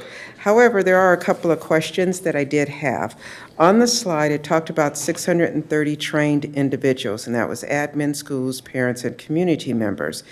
Knowing that there's over 2,000 teachers alone, let alone some of the other staff, you kind of wonder, well, if you only got 630, why was it so few? Because it seems if it's going to be school-wide, why not more? And so that was one of my questions. And then the other thing that I had a question on, or a concern, I suppose, when they talked about next steps and working with community partners to address bullying prevention with at-risk students, students with disabilities, foster youth, LGBTQ youth, and English language learners. I also want to highlight, or I feel like it needs to be brought up, what are we talking about with African American students, especially in those IB or AP courses where they're kind of feeling uncomfortable and being almost pushed out or not feeling welcome. And I think that needs to be addressed as well. So I just want to bring those to the forefront. Thank you for sharing those examples. Hi. Hi. Good evening, Board President Ryan, Superintendent Aguilar, board members. My name is Kenya Martinez, and I'm a representative for the Coalition for Students with Disabilities. I'm also a representative, actually I'm a member now of CAC. We're so glad that you joined CAC. Yes. And I'm also a partner with Benita Ayala in the Gifts Foundation. So again, I just want to highlight what Jessica is saying, actually piggyback up with what Cecile was saying. I do have two students. I have a student who is in a GATE program. He's very intelligent, but he did get bullied as a student in a GATE program. And then I have a student who also has a disability, who's visually impaired, and he actually was harmed in a way that he was a victim of theft, and he was targeted specifically because he was a student with a disability. So, and like Jessica brought up, we did meet with her earlier, and I fully support her and her intentions. I just want to highlight to the board that I feel like the bully prevention program needs to be mandatory at every school and at every site. And there needs to be professional development training specifically when it comes to students with disabilities and English language learners, migrant students, and African American students. Like Jessica pointed out, we fully support her. We're going to stand behind her. I just want to just say to the board, she needs resources. This can't be done for free. She needs resources desperately. She's one person serving the entire school district, 76 schools, over 45,000 students. So I am asking you to please support her by supplying her with the resources that she so desperately needs. Thank you. Okay? Thank you. So please come back, Ms. Wharton. I know we have some questions. I would like you to take a moment to address the questions that came up about, what we do to address adult bullying and the training that our school site staff, including our teachers, undergo. Great. I will tell you that, unfortunately, and I explained to the members this morning that any adult bullying has to go through the Human Resources Department. so that I deal primarily with all peer-to-peer. As far as the training component, it is written in our administrative regulations that all administrators have a 2-hour training every 2 years. And I have to say, the administrators have been good about honoring that. And I'm tracking that data. Number 2, though, there's a component that says when those administrators are trained that year, they go back and provide a 1-hour staff training. I am also available to provide that. The reality is, and I'm going to say where I think that we fall into sometimes a quandary, is that we have 9 months of school, we have 1-hour staff meeting a month, and what happens is that when you have a lot of different things that are compliance that need to be done, sometimes we don't have enough professional development hours available to train the staff. But the schools have been pretty good and pretty receptive. Like she said, I think it needs to be something that's systemic and across the board. Thank you. I appreciate that. Board Member Pritchett, followed by Board Member Cochran. Thank you, President Ryan, and thank you for this presentation. This is something that our students deal with day in and day out. This is real. I get a lot of phone calls in my area about what is a parent to do, this is what's happening. And I'm always giving the advice of like, have you gone through the chains? Have you gone to the teacher? Have you gone through the principal before it comes to the district office, right? But this is real. And coming from someone that was bullied when I was in school, I still remember what my bullies look like and their names. I've tried to look them up on Facebook just so I can like gloat, like say, look at me now, you know? I can't find him. But you know, it's real, and it still affects me as an adult of what happened to me when I was young.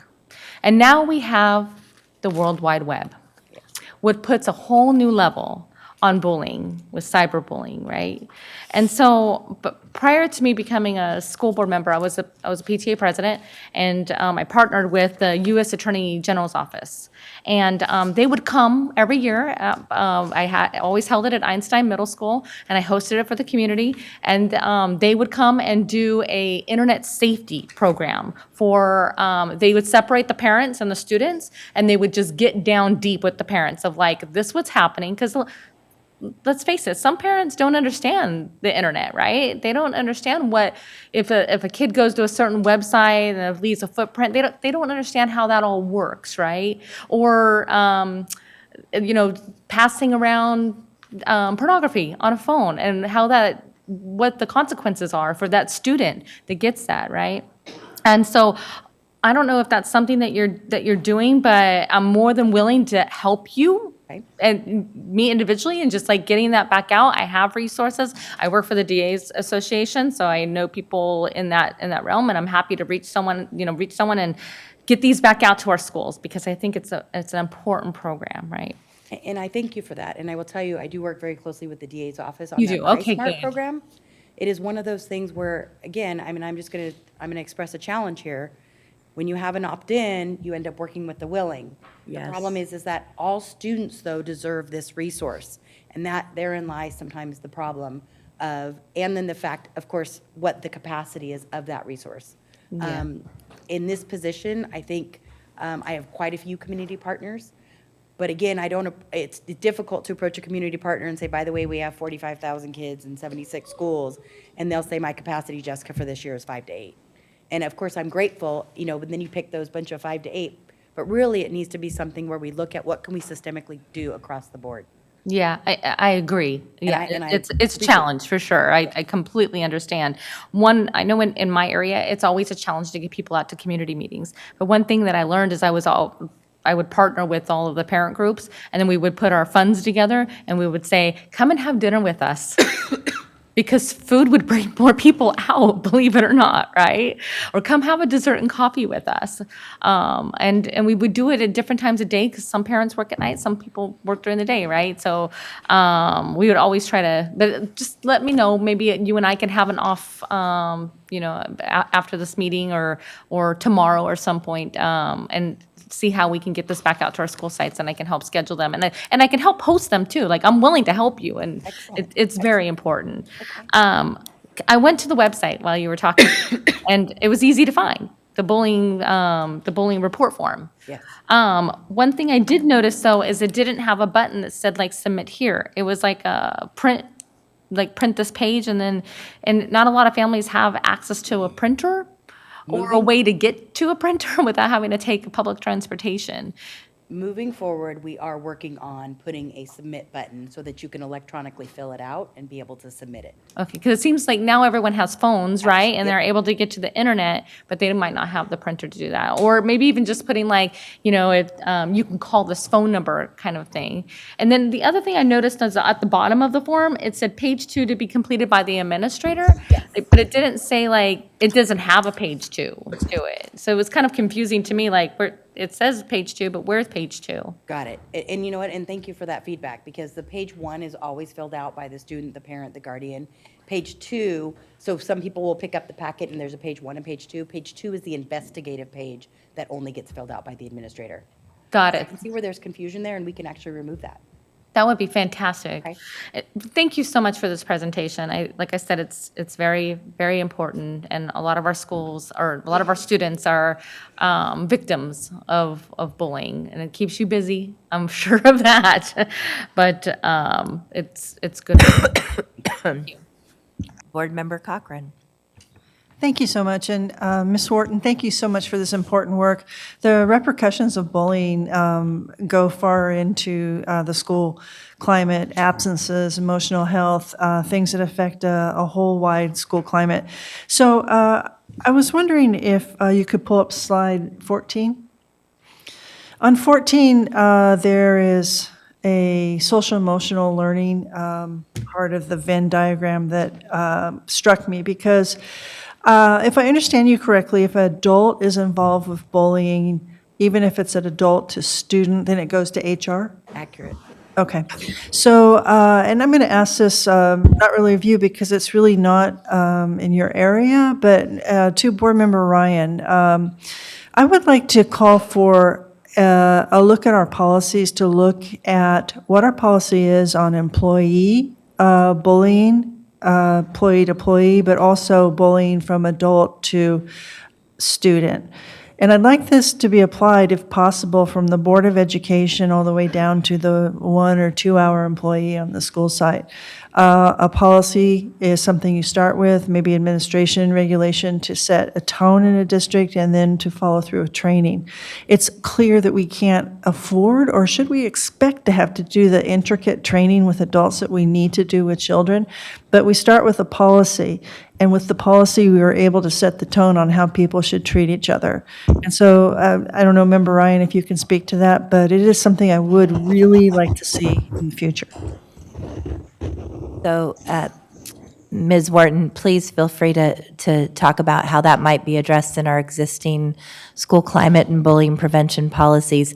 I do want to ask, which is very much aligned with what Member Cochran just said, you know, given the hate rhetoric and the national unfortunate statement of division that we continue to see from our president, and then how that trickles down at every level.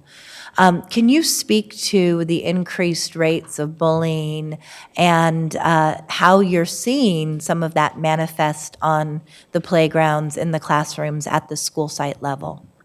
Well, what I think, you know, is a lot of this, right, is starting out with what's going on in our country today. And then I think what happens is it is trickling down. More and more people are jumping on social media, and then that's a very difficult thing to chase, because somebody can say some hate speech on social media, right? Administrator can track that, and it may have had 45 likes, which means that, in my opinion, that's repetitive, right? So it's been repeated over time, and that's a really difficult thing when you don't know who the originator is. And so I think, in administrators' defense, and something that I'm trying to work with them on, is that social media is really one of the things that I think our schools have been chasing specifically for that. But there's a lot of resources. I know Student Support Health Services worked in conjunction with the Academic Office, SEL, to put out a toolkit. I know that we receive a lot of things from Teaching Tolerance, that whenever we receive it in our department, we also dispatch that out. They recently did an amazing article on speech, on hate speech. And I think, though, it's about trying to see if that can get disseminated, right, district-wide. Because sometimes, right, it just hits the key people that receive it on that email, and then it doesn't go further. Thank you, Ms. Wharton. I know that the Southern Law and Poverty Center has talked about the Trump effect and how that has resulted in trauma and increased bullying on the playgrounds. And it's unfortunate that you and so many of our educators are forced to address that at a time when children are feeling less welcomed, more threatened, and without a necessarily school home. I do want to ask, just as a final question, I know that we are one of the few districts in the state that has a full-time bullying prevention specialist, and it seems to me to be an area where we've heard not only a desire that we have increased resources, but a dire need. Can you talk about how your position is currently funded? So this position is currently, the salary is currently funded with no additional dollars. If a grant happens to come into our department and there's any kind of grant funding, it might go to it, but I have to tell you that's been pretty slim. I know Superintendent Aguilar, you recently received a pamphlet from Olveus. Olveus is considered one of the #1 evidence research-based, showing a increase in your positive school climate, a decrease in your bullying, an uptake on upstandard behavior, and yet, unfortunately, the price tag for that per school could be anywhere from $2,000 to $5,000, and we just don't have that resource. But it's not for lack of schools not asking for something additional, it's just that the resource to assist them. With that said, I will say, again, the community partner pocket is growing all the time, and there's a lot of free services that can come into our district. But capacity-wise, when you're looking at a district this size, right, they don't have the capacity to be able to do something that's systemic and across the board. So we need to look at things like PBIS, restorative practices, SEL, right, that can be systemic. But then with that, when people call and say, Jessica, I want a tier 2 that aligns to some of the behaviors that I'm seeing, then I lack that resource to be able to give them sometimes when they want something specific. Thank you, Ms. Wharton. I think it's really troubling that we have to hope for additional grant funding to sustain the work of the bullying prevention. I think it's unfortunate that we have to hope for additional grant funding to be able to do restorative practices, trauma-informed practices, and things that we know are vital to a student's ability to show up to school each day and learn. And these are exactly the types of budget priorities that we need to safeguard, because I think we have been far too reliant upon grants to be able to continue your good work. And unfortunately, if anything, in a climate like this, the loss of a grant cannot result in us doing away with the work. We have to figure out a way to preserve it, since students desperately need your support. So I want to thank you for all of the hard work you're doing. I know that you do a lot with very little, and we are so lucky to have you in the district. Thank you very much. Moving on to item 9.3, student achievement presentation by Vincent Harris on the Smarter Balanced Assessment Consortium.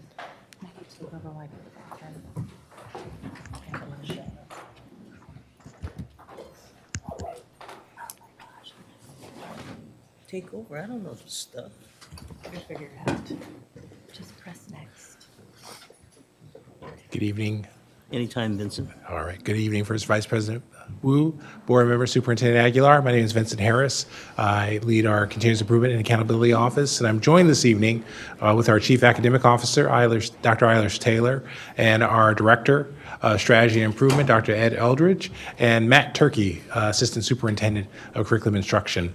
Tonight, we'll spend time talking with you about our Smarter Balanced test results, which were recently released and made publicly available. This presentation will break into really 4 themes. One will be the overview, which will include a couple of sub-bullets around some emerging bright spots, but also speak very clearly to some of the longstanding concerns that we have in the district and speak to some of the current district work underway. We'll have Dr. Eldridge take you through the data in terms of briefly sharing with you the various gaps within our system that we're looking to remediate and to close. And then finally, we'll have Dr. Taylor and Mr. Turkey will give you an overview of what we're doing about the data. We know that's critically important in terms of changing conditions in the present.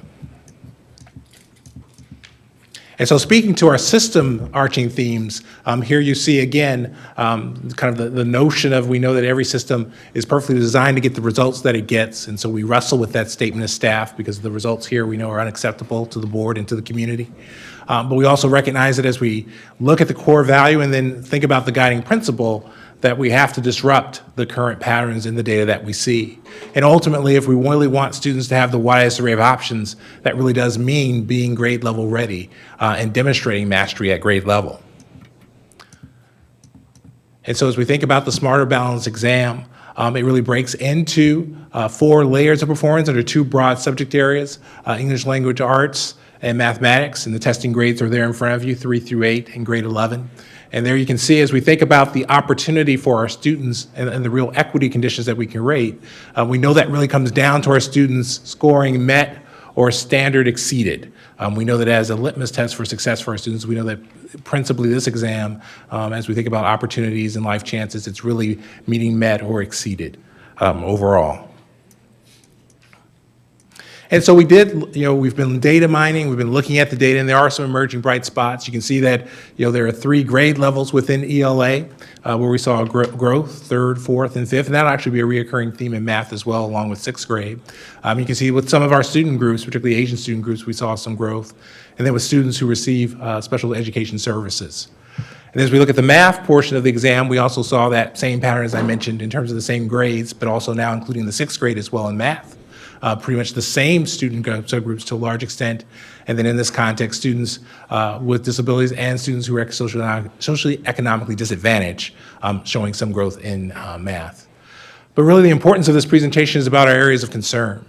And so as we think about our student populations, particularly those student populations that we know have been called out at risk, whether it be through LCFF or other means, we see that as we think about achievement for those students, we really see this undisturbing cap for English learner and foster youth, students with disability, and homeless students. And so we recognize that their current level of met or exceeded is wholly unacceptable. And as we think about the gaps for our students, we see very discouraging results, particularly as we think about our African-American students, both in ELA and math, where we see a 40-point, on average, percentage point difference. And so as we think about the work of the African-American Achievement Task Force, this is a real opportunity for us to disrupt that. And we're so fortunate to have that task force in place to help us think about ways to do that. With now that, I will turn it over to Dr. Aldrete to take you through the actual data slides that are in the presentation. So good evening, Board of Education, Superintendent Aguilar. So these next few slides are a way to provide detail behind, the narrative that Mr. Harris just went over. The first slide is a detail that shows our performance in our district compared to neighboring districts as well as districts that we collaborate with in addition to the County of Sacramento and the State of California. This is our English language arts results, and this shows us at 40% in 2017-18. This is a similar slide that shows the same information for our comparison districts as well as our county and our state, and you'll see that Sacramento City is highlighted with a percent of students who are meeting or exceeding standards at 32%. In this particular slide, we looked at our performance by our student groups in terms of our federally reported ethnic and racial groups. And so you'll see that we highlighted for you these student groups that grew from 2016-17 to 17-18 in the English language arts. And you also see the same information in our math for the student groups as well. In this next slide, we also broke out the information for our specific Asian races. And you'll see we highlighted for you where we experienced one-year gains in our percentage of students meeting and exceeding standards in English language arts, and the same information in mathematics as well. And finally, we provided the same information for you for student programs. You'll see here, just kind of slow down a little bit to show you that in our special education, for example, you'll see that we did experience a 1-point gain in English language arts. There, as well as we experienced gains in our socioeconomic disadvantage and our special education for mathematics as well. At this point in time, I'll turn it over to Mr. Turkey for lessons learned.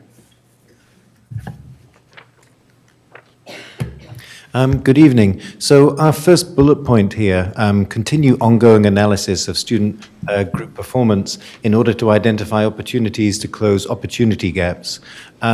This is really talking about and connects with the work which we're doing with schools around grade level readiness and some essential components of that, which are the needs assessment and problem statements which schools are coming up with, so they know really what they need to focus their work on. The second bullet point, ongoing data collection and analysis from common formative assessments, are critical for monitoring student progress and for providing responsive interventions to students, is also connected to our work which we're doing with schools in that when schools try something out, let's say they know what their problem statement is, they know where their students of most need are, and then they think of some change ideas, and then the second bullet here is really measuring the effect of those change ideas so they can see if a change is actually an improvement. The third and fourth bullet points really go together. The shifts in instruction required by the Common Core in ELA and math are a major cultural change and require time, continuous learning, and collaboration. And therefore, we know that this requires commitment from all layers in the system.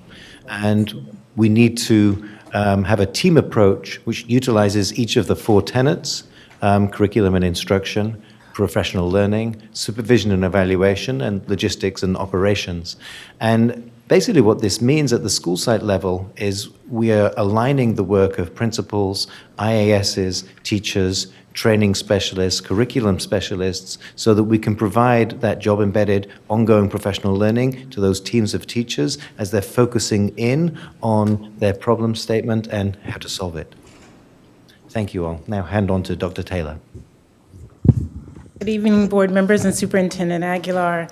So as we continue to just sit through, comb through, and analyze these data, some of our next steps include a continuation of some of the professional learning that we started this year around our ELA, our new ELA and ELD adoption. We're very excited to have these new instructional materials across the system because we believe that that will contribute to more consistency within the English language arts in particular. We will also continue our job-embedded professional learning, which is primarily provided by our training specialists who go out to sites and really work arm in arm with teachers in their Common Core, ELA, and math standards implementation. And then a few years ago, we had developed some curriculum maps for English language arts and mathematics, and these are continuously under revision, but with our new adoption of ELA instructional materials, definitely we'll go back into those maps and revise them with an eye on just increasingly within instructional materials is great technology resources, and so wanting to highlight for our teachers the use of technology-based resources in implementation of the standards. And then always working to expand the district's, our work with our parents and stakeholders, so working closely with our parent advisory groups to provide workshops and professional learning in these two key content areas of mathematics and English language arts. And then finally, you've heard us speak in previous sessions, particularly related to the special education review around a multi-tiered system of supports. And then most recently tonight, where you heard about the early identification and intervention system, the EIIS system, just developing ways for us to quickly and early identify students who are in need of supports, but then moving further to identify what are the key interventions that our students will be provided, and then what's the impact of those interventions by the data analysis that, that Matt Turkey alluded to earlier. So with that, we'll take public comment and questions from the board. Thank you, Dr. Taylor. Mr. Barrios, do we have any public comment? No public comments. Do we have any board member comments? Looks like we don't have any board member comments at this time. Thank you so much for the update. We appreciate it. Moving on to item 10.0, the consent agenda. Before asking for a motion to approve the consent agenda, I would like to move to delete item 10.1G as the New Tech Site Council is being reconstituted in order to meet quorum requirements to recommend its SIPSA plan to the board. Do I have a second to that motion? So moved. All those in favor? Aye. So I will take a motion to adopt the remaining agenda. So, second? Second. Student preferential vote? I vote yes on all open session items. All those in favor? Aye. Motion carries. Item 11.0, communications. 11.1, organizational reports. SCTA, not present. SCIU. TCS. Teamsters. UPE. 11.2, District Parent Advisory Committees. The CAC Committee, the District English Learner Advisory Committee. Okay. I don't think anyone's here, Member Ryan, but I am happy to say that our multicultural department did develop an informational brochure for this committee, which is now available on sites and is made in the hopes to recruit a lot more members. Thank you. Oh, yes, of course. Thank you, Board Member Cochran. District English Learner Advisory Committee. Local Control Accountability Plan Parent Advisory Committee. Thank you so much for being here. I'm happy to be here. Thank you very much. I'm Catherine Horiyuchi. I am here representing the LCAP PAC. And I have a few points for you that kind of encapsulates what we've been doing on the Parent Advisory Committee.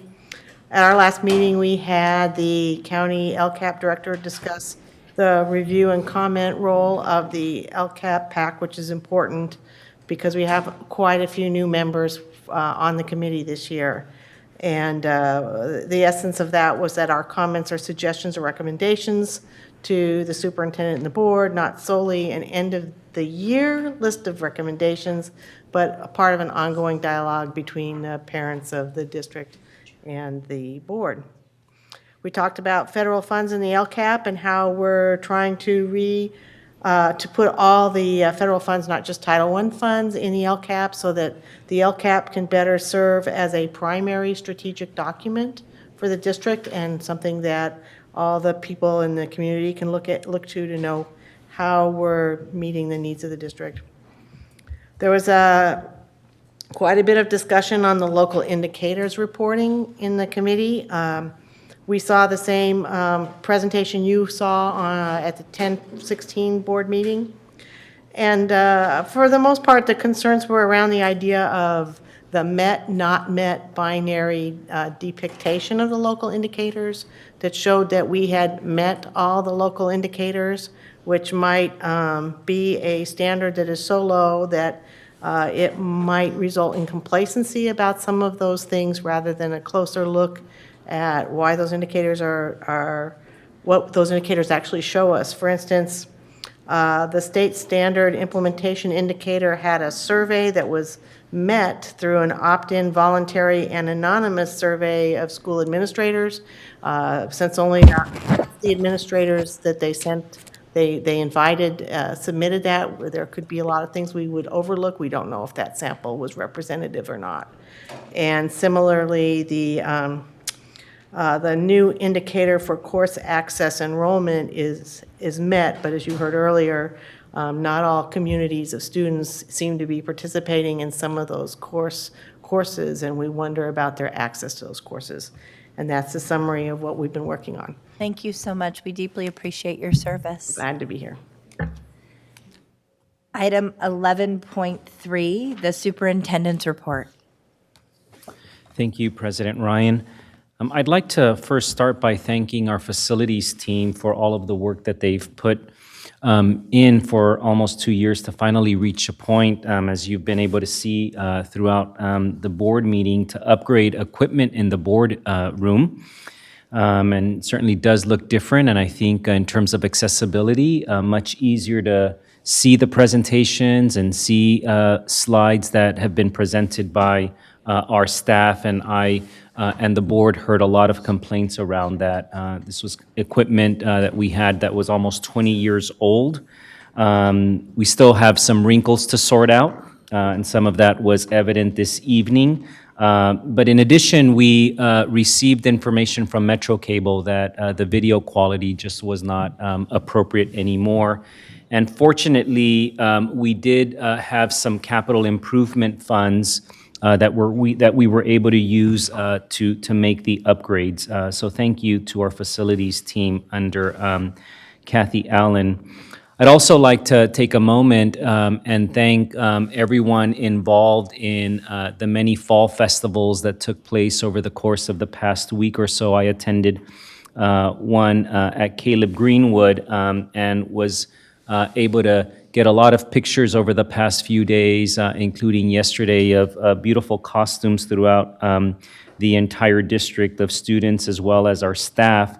And just lots of smiles across the entire district. And so thank you for creating a safe, positive, and nurturing school environment to everyone.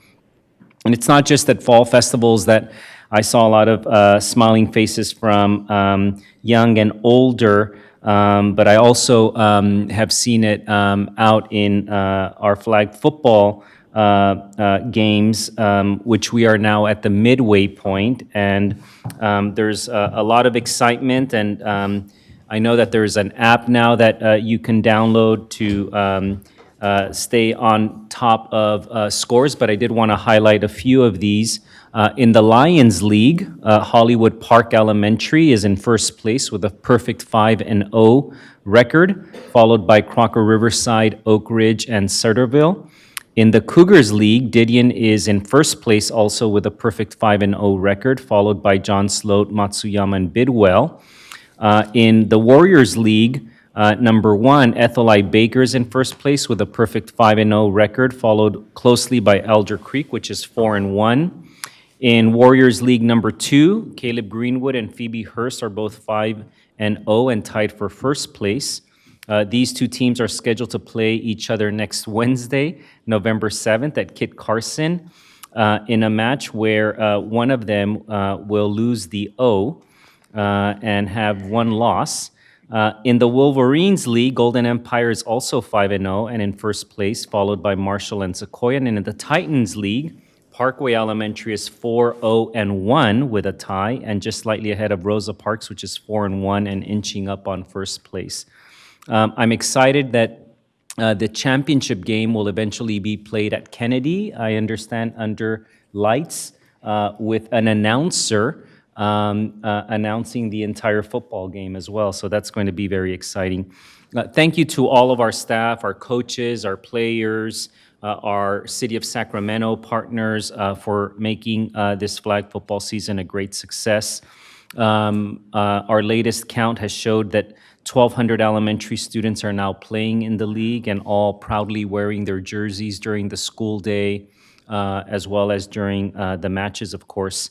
I'd also like to thank the 2 seniors that came to speak at our board meeting. We don't often get to hear from our students, and their testimonies were very inspiring and heartfelt as you heard them.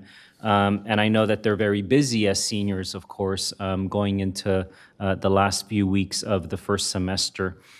Creating a college-going culture and or pursuing career technical education. And I noticed that one of our students is probably in our public service or law academy at McClatchy wearing her cadet uniform.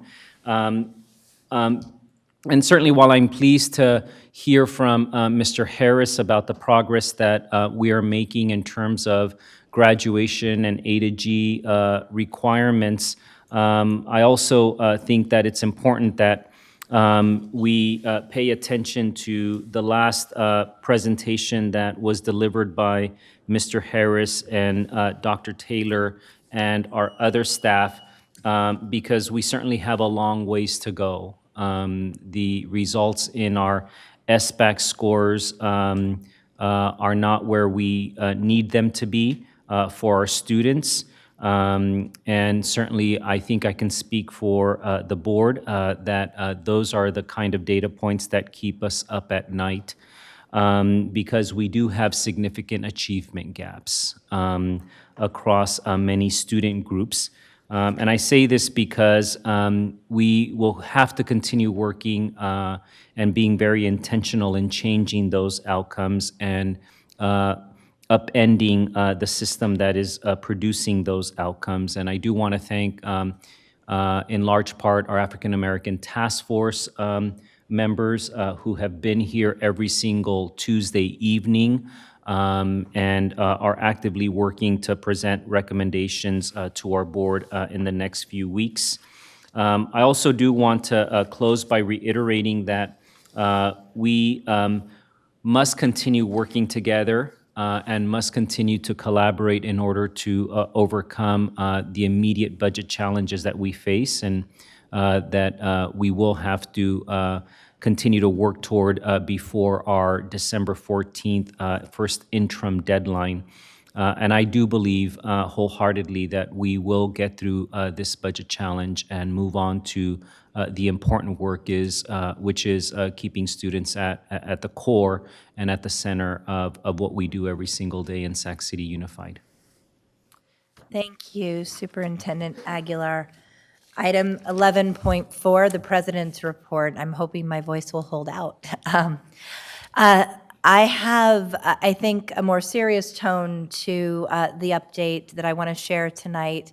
Clearly, we have been, as a nation, grappling with tremendous acts of hate and the implications on our children who are listening and watching as we grieve. I'm speaking specifically to the tragedy at Tree of Life Synagogue and the ripples that have been felt across the country and by our children as we know that hate rhetoric, that racism, that anti-Semitism and misogyny is reaching a level that is unlike anything that many of us have seen, at least in our lifetimes. I would also like to just say, as we mourn the tragedy of Tree of Life, we also are, in very short order, having to deal with rhetoric at a national level about ending birthright citizenship in direct violation of the 14th Amendment. I think everyone here knows that we were a proud leader as a safe haven school district. And being a safe haven school district meant that our schools were welcome to all, irrespective of their race, their religious identification, their gender identification. And we have to, as a school district, recognizing such, note that even if the statements by our president are only meant as a voter intimidation tactic or as a statement of division meant to unify a small few, that those words are felt by our children and our families, and we have to, as a school district, do everything we can to recommit to being a safe haven and to sharing the vital role that each and every one of our children play, whether they're born here or not. And so, again, I hope that we as board members, as a school district, recognize that these are unprecedented times that require unprecedented action, and that our children are grieving and feeling the words and action of our leadership at all levels. Item 11.5, Student Board Member Report. Board Member Halbo. So just a couple quick student group updates. The Men's and Women's Leadership Academy is producing a podcast called the We Dream Podcast. It's available on iTunes, Apple Podcasts, Anchor, and YouTube. So feel free to give it a listen and stay posted for upcoming episodes. The Source Media Agency is still looking to partner with ASBs and student governments at SUSD high schools for the Be Here campaign, which is designed to decrease chronic absenteeism. If you're in ASB at your high school, feel free to email Cecilia at ceciliakolkiko@gmail.com. And the Student Advisory Council took yesterday off for Halloween, but the previous Wednesday we met and continued the process of coding responses to the surveys so we can find out what issues students in our district are facing in order to ensure that this year's initiative is one that will impact all students. The obvious imbalance of student voice, of which student voices are heard and represented in our district, is something I've become aware of recently. Student Advisory Council doesn't have representatives from certain high schools because we didn't receive applications from them. This position has been held by a West Campus or McClatchy student for almost the past 10 years. Committees either don't have students on them or they have one of the 10 students who are involved in the district.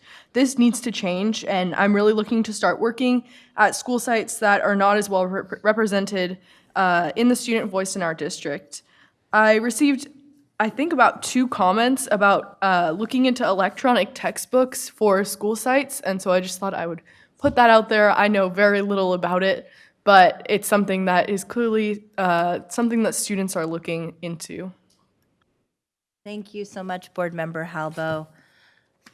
11.6, sharing by board members. Do we have any board member updates at this time?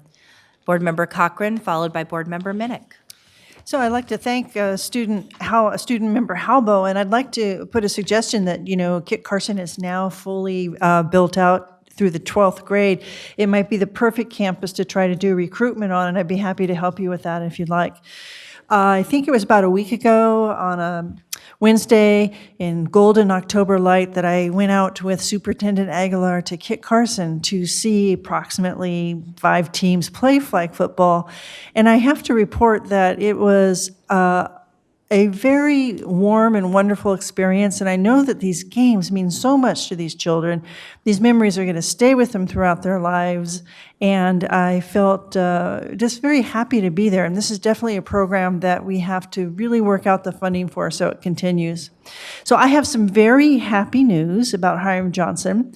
The field is actually finished, and as I drove down 65th Street today coming to the board meeting, I saw the girls' soccer team practicing. However, it's not officially open, and I'd like to let everyone know that the ribbon cutting will be on November 9th, which is a Friday coming up, and the first game, which I believe is a soccer game, will be on the 16th, which is the next Friday. And if it's not a soccer game and it's actually a football game, please, I'll stand corrected. But I'm just so happy. It's so beautiful, so colorful, so well done.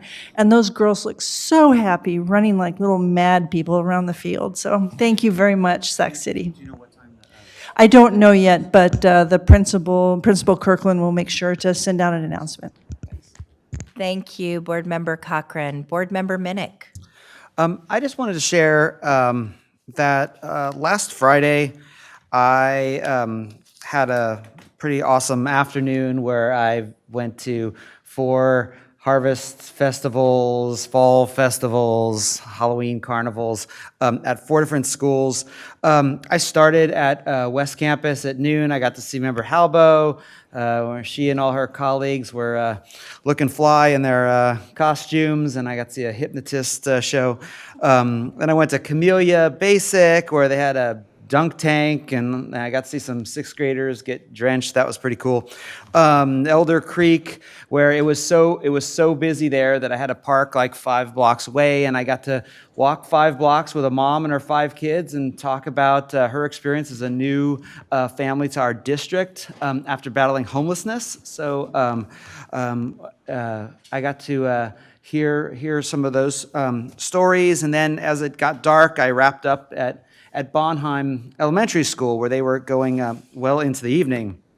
The reason why I mention this is it's not newsworthy or anything, but as we've been spending all this time, talking about budgets and all kinds of other things that seem so far removed from the kids, it was a nice reminder to think about why we're here. And to spend some positive time with a lot of young people and see all the cool things that were going on. And I, went home that night just feeling like, okay, this, as frustrating as, some of our, recent conversations have been, or, painful as they've been, as we talk about the budget and other things, I got kind of motivated again, and I felt excited to spend that time at the site. So I just wanted to share that with you guys. Thank you so much, Vice President Minnick. Vice President Wu.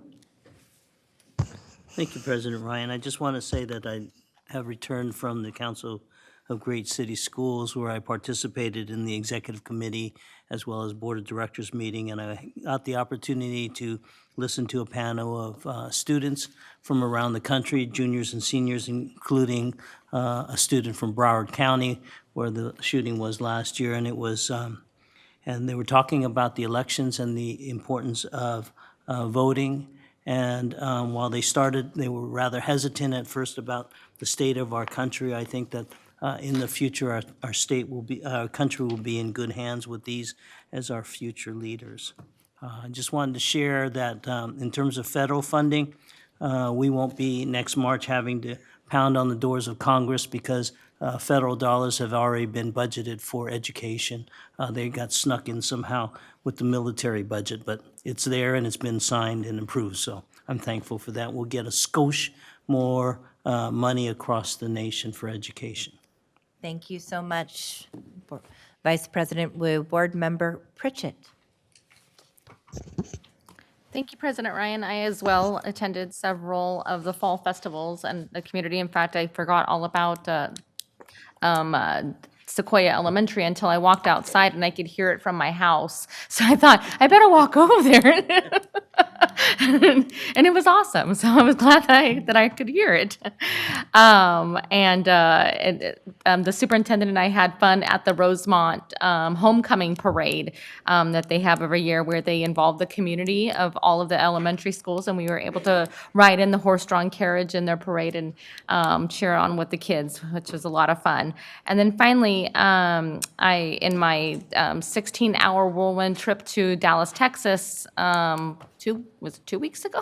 Yeah, 2 weeks ago, I traveled with to MUA for the parent-teacher home visit executive board meeting. And I was where I was elected again to serve on their executive board. And so I just wanted to thank the district and our board for the opportunity to be able to support our teachers and our families. Thank you. Thank you, Board Member Pritchett. Item 11.7, Board Member Committee Reports. Do we have any committee reports this evening? It looks like Board Member Pritchett also has a committee report.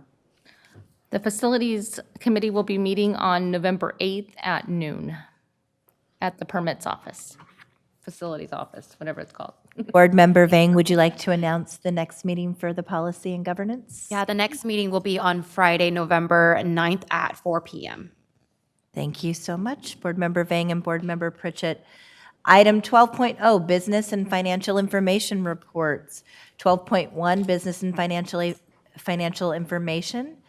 Receive the Enrollment and Attendance Report for the month. Item 12.2, Head Start Early Start Reports. Item 13.0, Future Board Meeting Dates and Locations. Our next... Oh. There's one public comment from Cecile Nunley on 12.0. We don't usually have public comment on reports that we're receiving. I decided to change the whole thing up, see? Keeping us on our toes. Enrollment and attendance report for month 1. Which ended September 21st, so it's coming to the board now.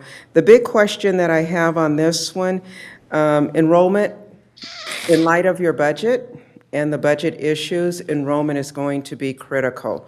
Your CalPads should have come up. One of the questions that I would have on that particular report is, how does it compare to what was budgeted? What was the estimate that was budgeted, and what are you showing as far as your actuals and any difference there? I would highly recommend that the board consider having some type of presentation just on that type of information, because it's so critical. And since you're going to have to look at so many details with regards to your budget, that's just one. I wouldn't worry at this point as far as looking at dollars attached to it, but just knowing how many students and where you're going on that and looking at trends. I would just highly recommend the board consider that. Thank you, Cecile. Excellent suggestion. Item 13.0, Future Board Meetings and Dates and Locations. Our next board meeting will be held on November 15th at 4:30 p.m. at the Cerna Center. With that, item 14.0, I will entertain a motion for adjournment. Second? Second. All those in favor? Aye. The board meeting is adjourned. I know, I'm going home. I barely held it together. Yeah, I can't open it on my phone. Yeah. You know, it helps when you're falling apart by the minute.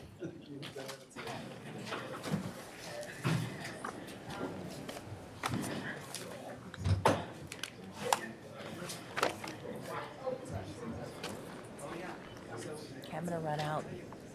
Good night. Good night.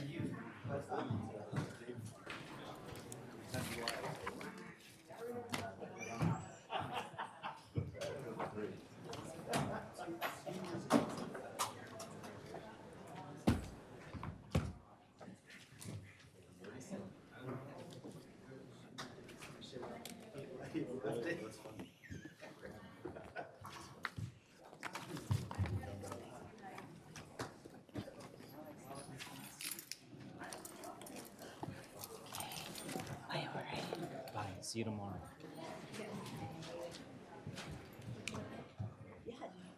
Yeah. Oh, sorry. I was texting you. Okay, good.